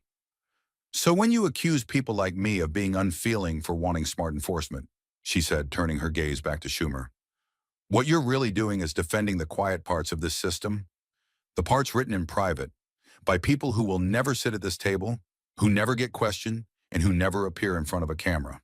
Her voice, now low and resolute, delivered the final line without hesitation. "You didn't just stay silent about this, Senator.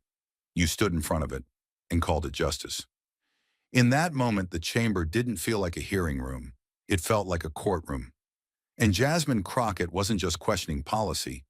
She was delivering a verdict. The room had grown unbearably still, the kind of silence that only follows the collapse of something once believed to be immovable. But silence, as Jasmine Crockett knew too well, never lasted long. Not in Washington. And the moment it cracked, it came from the press. A Politico journalist stood slowly, her voice calm but sharpened by the weight of what had just unfolded. "Senator Schumer," she said, her tone devoid of theatrics, "can you confirm whether or not you ever supported the use of physical border barriers?" The words echoed across the chamber, as stark and unflinching as the documents Jasmine had laid bare minutes earlier. The question was simple, but it carried the force of a verdict. Schumer blinked once, then again, as if buying time with gestures he could no longer afford. He leaned forward to the mic, his voice quieter now, more measured. But the controlled cadence he was known for was missing. I don't recall signing on to anything specific," he said. "There are always conversations, discussions, evolving proposals. I don't believe I personally approved any official text endorsing physical barriers." He avoided eye contact with the press, with the crowd, and most of all, with Jasmine. But avoidance wasn't protection, not here. The impact was instant, not because he raised his voice, but because he lowered the standard. It wasn't a denial, it was a retreat. A man who'd wielded words as weapons for decades now stood cornered, hoping ambiguity would save him from a truth already too visible to ignore. But the facts weren't vague. They weren't forgotten. Jasmine had shown his signature, his annotations, his name printed atop policy drafts. This wasn't about interpretation. It was about memory and his selective use of it. What made the moment so devastating wasn't just the contradiction, but the insult buried within it, that the American people would forget as easily as he claimed to, that they wouldn't connect the dots between his private support, his public condemnation, and the very real consequences of that duplicity. The room had already begun to shift, tension thickening, the press leaning forward, Schumer's answers unraveling. But Jasmine Crockett wasn't here to stir discomfort. She was here to end illusions, and she had saved the sharpest blade for last. Without a hint of ceremony, she reached down and retrieved a final sheet, a full-page scan, blown up just enough for even those in the back row to see. She held it up with quiet deliberation, the kind of confidence that comes not from outrage, but from irrefutable truth. This document, she said, voice steady and deliberate, is from a 2018 internal draft of a Senate border policy proposal. She walked toward the committee display screen where the image was already cued and enlarged. On it, the original typed language was plain, but in the margin, scrawled in firm, slanted ink, was a handwritten instruction. Jasmine's voice didn't rise, but it grew colder, clearer. It says, urgent. Add language to include tactical border fencing, CS. That's your handwriting, Senator Schumer. The reaction was immediate and visceral. Chairs creaked, reporters snapped upright, some gasped without meaning to. It wasn't just the content, it was the finality. The last possible doubt erased. The note wasn't vague. It wasn't theoretical. It was direct, decisive, and signed. Schumer didn't move. His face, once composed in practiced neutrality, was now unreadable. But silence in that moment wasn't strength. It was surrender. Jasmine lowered the page slowly, placing it on the table like the final card in a hand she'd been building all morning. So I'll ask again, she said, eyes locked onto him with unblinking resolve. When exactly did tactical border fencing become inhumane? Before or after you personally demanded it be written into law? She didn't add anything further. She didn't need to. The room was already holding its breath. The document, her voice, and the question. They had done what hours of debate could not. Strip away the performance, the talking points, the choreography. What was left was a man, a signature, and a silence that echoed louder than any defense ever could. With the document still fresh on the screen and the silence in the chamber deepening into something heavier than discomfort, Jasmine Crockett stepped back to the microphone. Not to deliver another blow, but to deliver the truth that had been missing from the debate for far too long. Her voice came steady, grounded, but now laced with something more. Something that wasn't anger, wasn't even frustration. It was urgency. Border policy is not a backdrop for press conferences, she began, eyes sweeping the room, locking briefly with each camera, each face that had watched this unfold. It's not a branding exercise. It's not a rhetorical prop to win the next news cycle. It is a matter of life and death, for families caught in desperation, for agents under pressure, and for a country that is fracturing under the weight of double standards. Her words hit not like accusations, but as clarifying strikes, cutting through the fog of spin, reclaiming the conversation from those who had hijacked it for political theater. And the American people, she continued, her voice hardening now, deserve to know who's fighting for solutions and who's playing shell games with their trust. She turned, fully facing Schumer now, no longer just presenting, confronting. What we've seen today is not just policy inconsistency, it's linguistic manipulation, it's moral bait and switch. It's one story told in public and another signed in private. And for what? Political capital? Donor satisfaction? A few more glowing headlines? Her hands didn't move. She didn't raise her voice. But every word vibrated with controlled force. I am not against immigration. I am not against compassion. I am not, as some have suggested, motivated by fear or by bias or by cruelty. I am against the lie that we can keep borders open, enforcement weak, and still claim we're protecting anyone. A few heads in the gallery nodded, almost involuntarily. Her clarity was beginning to cut across affiliations. The impact was instant, not because he raised his voice, but because he lowered the standard. It wasn't a denial, it was a retreat.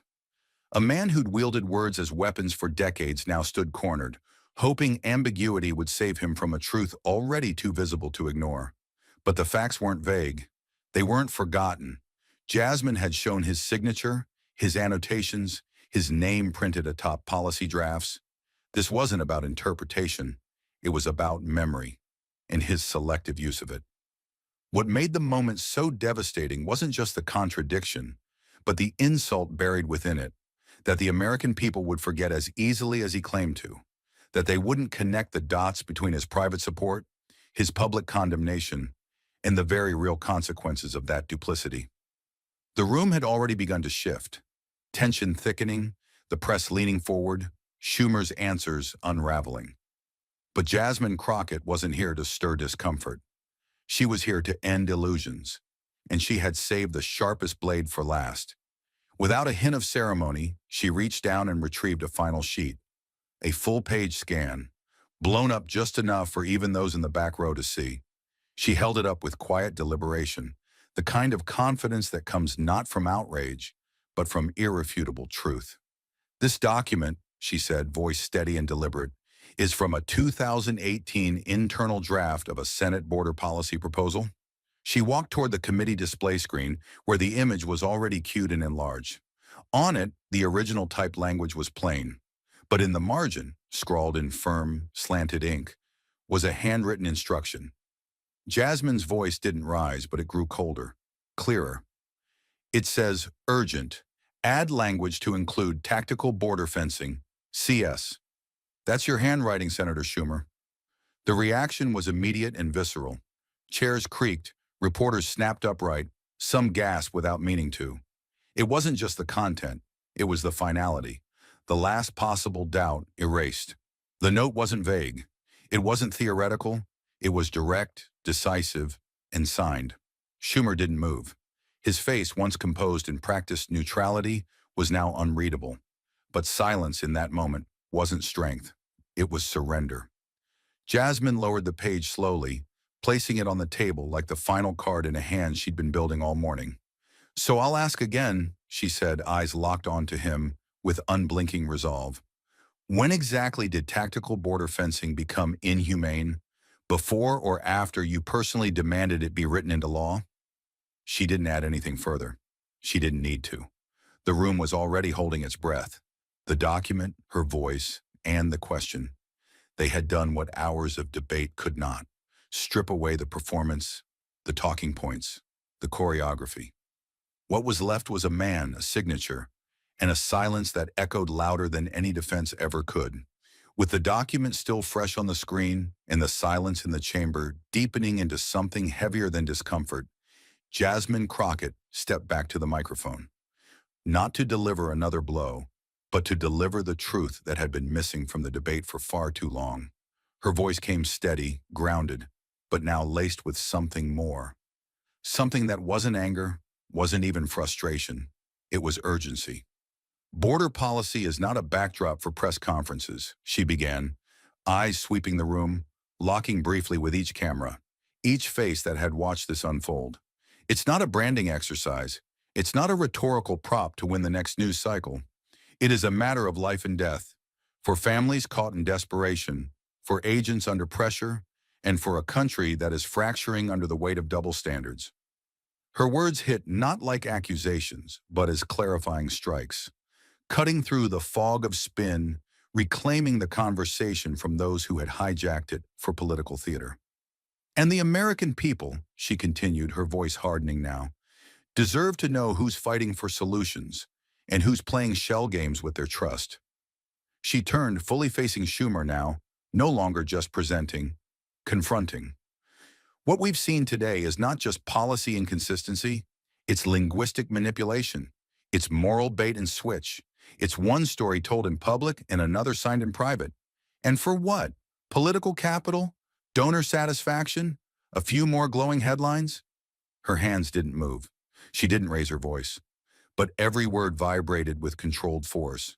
I am not against immigration. I am not against compassion. I am not, as some have suggested, motivated by fear or by bias or by cruelty. I am against the lie that we can keep borders open, enforcement weak, and still claim we're protecting anyone.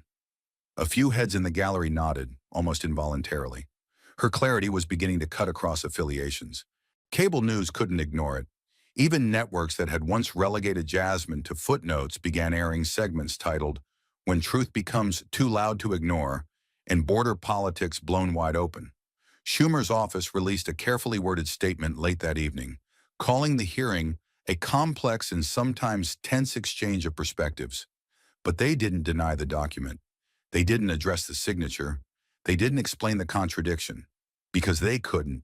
And Jasmine, she didn't gloat. She didn't issue follow-ups.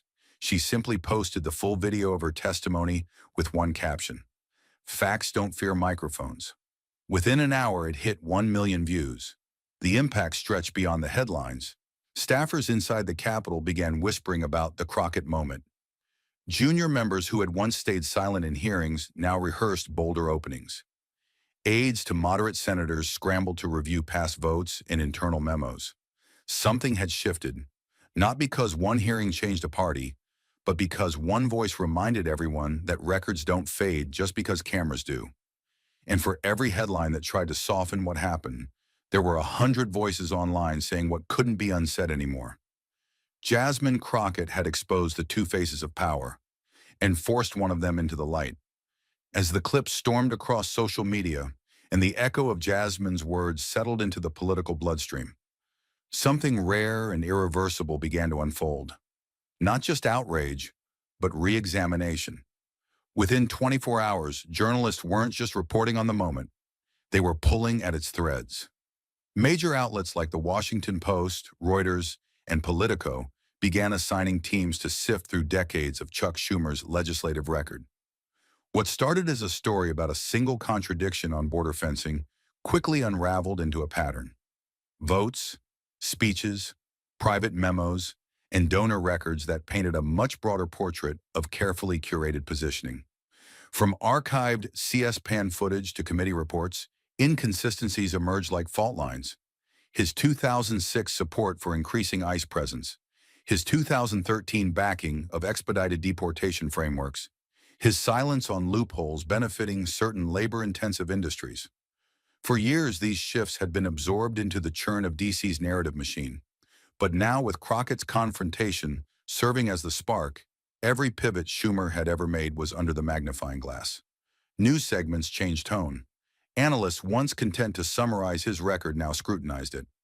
CNN's Inside Politics aired a 20-minute deep dive titled "Schumer, the Evolution or the Escape." Meanwhile, The Intercept published leaked internal talking points from 2019, one strikingly similar to the "Remain in Mexico" language Schumer had condemned on camera just weeks prior. Headlines stopped offering cover. Instead, they raised questions. Where does principle end and strategy begin? Is Chuck Schumer the last of a dying political class? Why Jasmine Crockett's stand is resonating beyond the left? The myth of the elder statesman began to buckle, not because of a scandal, but because someone had finally refused to let the double standard stand unchecked. But while the Beltway twisted into analysis and damage control, the reaction beyond the Capitol was something far more visceral. Across towns dotting the southern border, from Eagle Pass, Texas, to Yuma, Arizona, truckers, ranchers, retired border agents, and small business owners began speaking up. Not through carefully written letters or coordinated media ops, but through call-in radio shows, local Facebook groups, and comment threads that lit up like wildfire. For years, these communities had been painted in broad strokes, either demonized as xenophobic or patronized as misinformed. But in Jasmine Crockett's words, they heard something they hadn't felt from Washington in a long time: recognition. "She didn't dance around it," said Jorge Medina, a second-generation rancher in New Mexico. "She said what we've been trying to get across for years.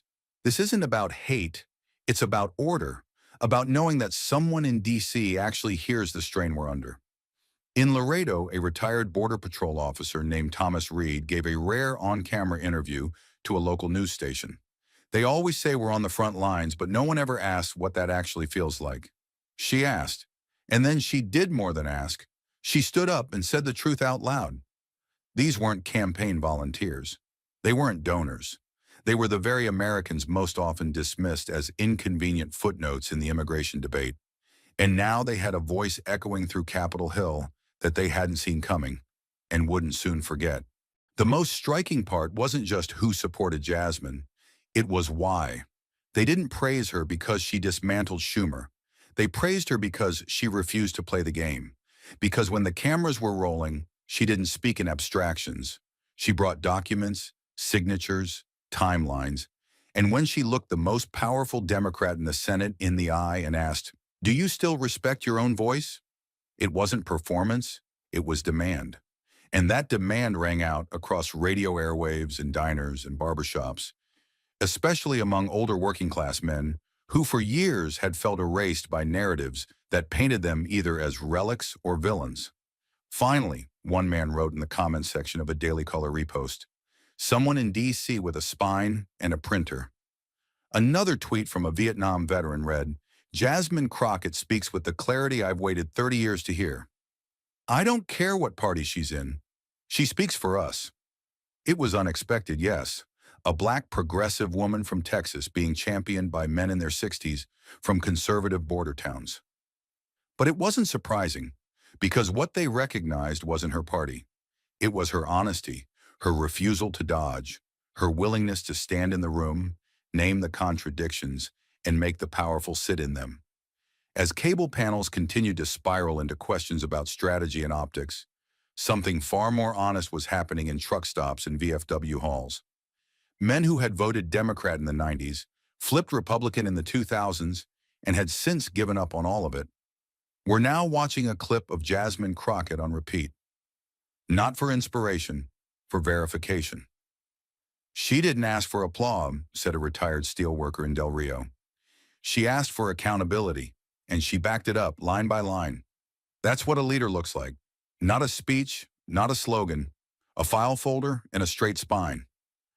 And as all of this pulsed through the country, from Twitter threads to town halls, Jasmine said nothing. No follow-up press tour, no victory lap, no retaliatory tweet. Her silence was louder than any spin, because while others scrambled to clean up, to recenter, to reposition, she had already done what few ever manage in American politics. She had said what needed to be said, in the room where it needed to be said, with proof in hand and nothing to apologize for. And in doing so, she didn't just shift a narrative. She cracked a wall that had stood for decades. Not the one at the border, but the one built inside the Capitol. The wall of plausible deniability, of protected power, of selective memory.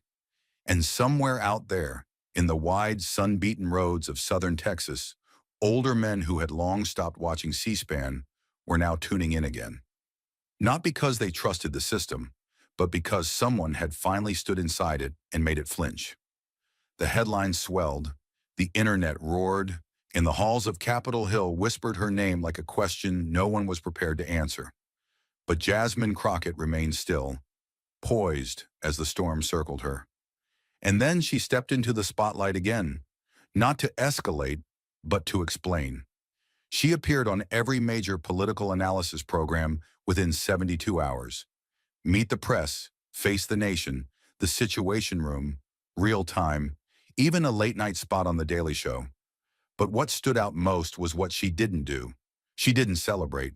She didn't take aim at Schumer personally. She didn't reduce a national reckoning into a partisan skirmish. When asked again and again, "Were you afraid to confront one of the most powerful Democrats in America?" she didn't flinch. Her response was steady, composed, stripped of all theater. "I'm not against him. I'm against the misuse of public trust." There was no venom in her tone, just weight.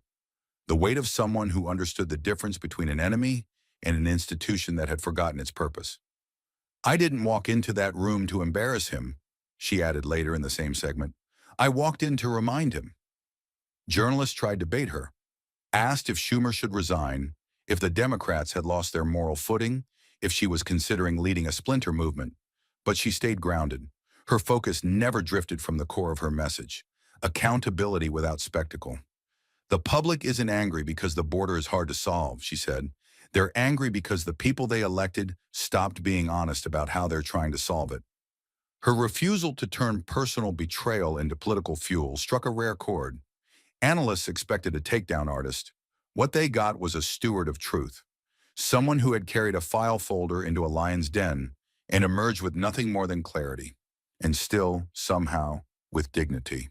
And then came the clip that would solidify everything.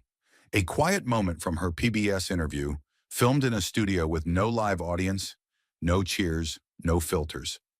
She was asked near the end if there was one thing she wished Schumer had said in response. She paused, not for effect, but for reflection. Then she answered, eyes steady, voice soft. He once said, "Borders must be protected. That's not xenophobia, that's sovereignty." I didn't challenge him to fight me. I challenged him to keep his word. There was no applause, no music swell, just the stillness of a truth too plain to be ignored. The host didn't respond. He just nodded, and the segment faded to black. And that was how the story closed.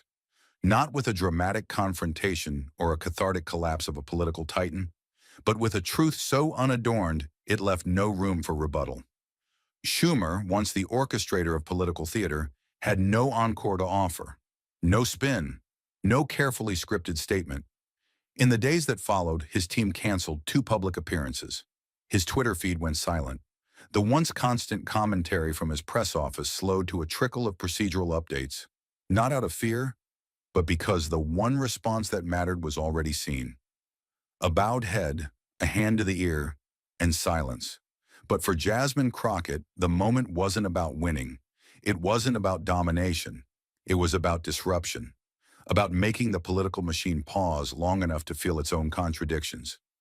She walked away from that week not with more followers, but with more people listening. People who had once tuned out entirely. And maybe that was the truest victory of all. Not that she shut someone down, but that she made millions sit up, lean forward, and ask themselves the same thing she'd asked him. Do you still respect your own voice? In a town built on sound, she delivered something far more dangerous. Silence. The kind that forces people to look inward. The kind that doesn't need to be followed by clapping. Because sometimes the loudest sound in Washington isn't outrage. It's the absence of excuse. And Jasmine Crockett had just taken all of them away. Washington isn't built to flinch. It bends, it spins, it maneuvers, but it doesn't flinch. Until that week. What Jasmine Crockett had done inside room 226 of the Dirksen Senate office building wasn't just a viral moment. It was a structural breach, a crack in the carefully constructed illusion that power is always prepared, always rehearsed, always in control. And as the footage of her calmly dismantling Chuck Schumer's talking points swept through the country, the aftershock inside the Capitol didn't feel like a tremor. It felt like a rupture. Meetings were canceled, briefings rescheduled. Communication staffers, many of whom had once smirked at the idea of a junior congresswoman from Texas commanding a national platform, scrambled to reread their own boss's past statements on immigration. They weren't looking for policy alignment. They were looking for exposure points, fragile truths, forgotten quotes, signed memos that suddenly felt radioactive. In one office, a legislative aide opened a shared drive from 2013 and muttered, "Did we ever delete that op-ed draft?" In another, a scheduler fielded a nervous call from a senator's chief of staff. "Make sure we don't seat him anywhere near Crockett on the panel. Just optics, okay?" These weren't isolated overreactions. They were the system's immune response, a fever breaking through the suit and tie calm. Jasmine Crockett hadn't just questioned power. She disrupted its rhythm, and power, like any organism, reacts violently to what it doesn't control. The Democratic caucus met in private that Friday. It was supposed to be routine, an internal discussion on framing immigration legislation ahead of midterms. But instead of talking messaging points, they whispered strategy. Jasmine's name wasn't on the agenda, but it dominated the conversation. "If we reward her with attention, it makes it worse," one senator said. "She didn't break rank," another countered. "She exposed the cracks we've been taping over for years." No one raised their voice. They didn't have to. The tension in the room said enough. Schumer had lost something that couldn't be measured in polling: control. Outside the chamber, in the marble-floored corridors of Capitol Hill, young staffers passed each other with half smirks and raised eyebrows. Jasmine's moment was being dissected not just in national media, but inside the very offices that once dismissed her as too raw, too loud, too new. Now they spoke of her with a different word: precise. Her calm had been surgical, her documents devastating. Her final question to Schumer, "Do you still respect your own voice?" now replayed not as defiance, but as doctrine. And that doctrine began to take root. 2 days later, a freshman senator from Michigan changed the opening of her town hall address. She didn't quote Jasmine, but the echo was clear. People want leaders who don't just talk about accountability. They want to see it happen in the room. On the House side, a Republican from Arizona mentioned her by name on Fox News. Not to attack, but to say, we need more hearings like that, brutally honest, with no hiding behind titles. And just like that, Jasmine's confrontation ceased being a clip. It became a litmus test. Inside Schumer's camp, damage control had entered its third phase. Phase 1 was denial. Phase 2 was reframing. Phase 3, now in full effect, was quiet retreat. There would be no follow-up press conference, no attempt to reclaim the narrative. His team issued one statement, vague, noncommittal, and then went dark. Publicly, he remained focused on the business of the Senate. Privately, aides avoided mentioning her name. One communications director, when asked by a reporter how the majority leader planned to respond, simply said, "We're not going to elevate her." But it was too late. She didn't need elevation. She had built a platform out of fact, and the country had stepped onto it. Even conservative strategists, caught off guard by how much support Jasmine had received from older working-class voters, began to adjust. Internal polling from southern districts showed a spike in trust when voters were shown only the clip of her speaking, stripped of party affiliation. "She's hitting something deeper," a Republican media consultant admitted during a closed-door strategy call. "Not just border security, she's restoring faith in the idea that someone will say it straight, no matter who's in front of them." And in a city driven by fear of missteps, Jasmine had just shown that the path to resonance wasn't in polishing, it was in presenting receipts and refusing to blink. But the ripple wasn't confined to politicians and their handlers. It reached the press too. Political correspondents, long accustomed to writing around contradictions, softening headlines to maintain access, suddenly found themselves rereading old interviews with Schumer. One writer at The Atlantic published a piece titled, "The Last Safe Hypocrisy Just Collapsed," laying bare how Jasmine's confrontation had reshaped the boundary between media complicity and journalistic courage. "We've long forgiven powerful figures for inconsistencies," the piece read, but Jasmine Crockett reminded us that silence in the face of those inconsistencies is a choice, and that confronting them is not impolite. It's necessary. Producers at CNN, MSNBC, and even NPR began pitching more segments not just on policy, but on political transparency, who said what and when. Crockett's moment wasn't being spun as an anomaly anymore. It was becoming a standard, a new kind of accountability, slow, deliberate, backed by paper and precedent, and impossible to ignore. And in Washington, that's the most dangerous kind of momentum, contagious.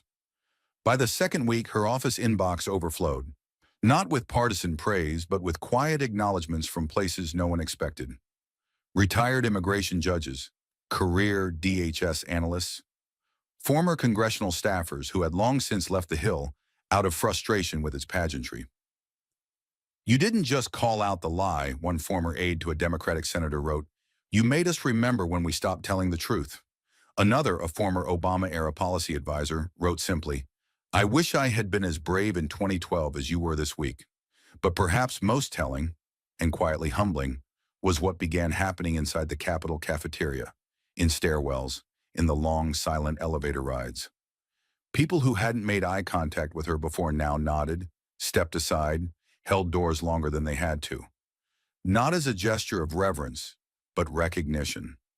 Jasmine Crockett was no longer the loud one from Texas.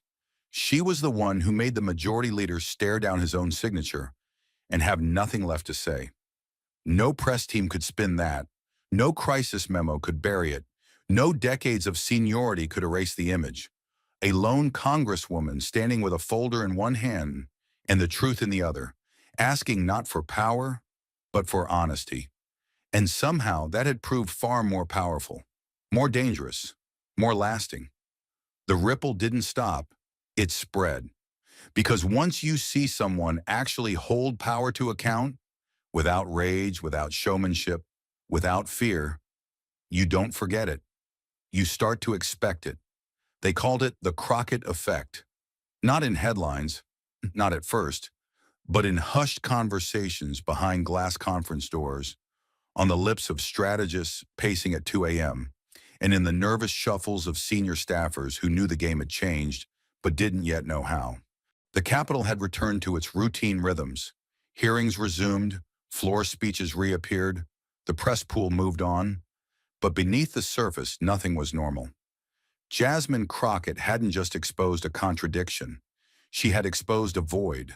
And the way she'd done it, without bombast, without deflection, with nothing but receipts and calm conviction, had pierced something Washington rarely shows the public: fear of being outmatched by the truth. In the days that followed her now iconic hearing, a quiet recalibration began. Congressional offices that had previously treated preparation as performance began rewriting their internal protocols. Memos were vetted more aggressively. Communications teams cross-checked past statements against voting records before green-lighting any televised appearance. A mid-level staffer for a Northeast senator was overheard saying, "If we don't have documentation, we don't say it. Not since Crockett." What Jasmine had done wasn't to break the system. She'd revealed its tolerance for contradiction. And once exposed, tolerance quickly turned into scrutiny. Within 2 weeks, a memo quietly circulated between House committee chairs titled "Anticipating Document-Based Challenges During Hearings," an unofficial guide to counteracting the exact kind of strategy Jasmine had deployed. It recommended preemptive narrative framing, a 2-minute response template, and most notably, limiting the number of physical exhibits permitted without prior review. They weren't preparing for a policy debate. They were preparing for her. Not because she raised her voice, but because she raised the bar. Across the aisle, the reaction was different. Not hostile, but curious. A handful of GOP members, particularly those from border states, began quoting Jasmine's lines in town halls. Not to co-opt her words, but to echo her clarity. "It's not about hate," one conservative congressman from Texas said on local radio. "It's about order. And you don't have to agree with everything she said to admit." She told the truth, while the whole room was hoping she wouldn't. And while some progressives bristled at this unexpected alliance, the country didn't. Because for many Americans, especially those long skeptical of Washington's games, Jasmine Crockett wasn't playing politics. She was restoring gravity to a chamber that had grown weightless from spin. The public began asking questions, not in outrage, but in expectation. Constituents sent emails to their representatives demanding clarity on immigration stances, past and present. "What did you say about border policy in 2014? One retired Marine wrote in a letter that was published in the Arizona Republic. "And if it's different now, explain why," without blaming a party, a president, or a poll. For the first time in years, clarity had currency again. Not charisma, not clickbait, but clarity, clean, documented, unshakable. Teachers in public policy programs began showing Jasmine's exchange with Schumer in classrooms. This, one professor at Georgetown University said during a graduate seminar, is what congressional hearings were originally meant to be: not theater, not party line talking points, but a confrontation with fact. Students discussed her cadence, her evidence trail, her refusal to take the bait when Schumer tried to reframe her as emotional or naive. She had never made it about herself, and that was what made her unbreakable. It wasn't personal, it was constitutional. And in a small but telling shift, young women of color entering law and public affairs started citing Jasmine Crockett in their applications, their essays, their internships. She hadn't been a viral star. She had been a standard. Proof that you didn't need to scream to be heard, you didn't need to smile to be trusted, and you didn't need permission to speak truth in a room designed to mute it. Meanwhile, on Capitol Hill, whispers hardened into tension.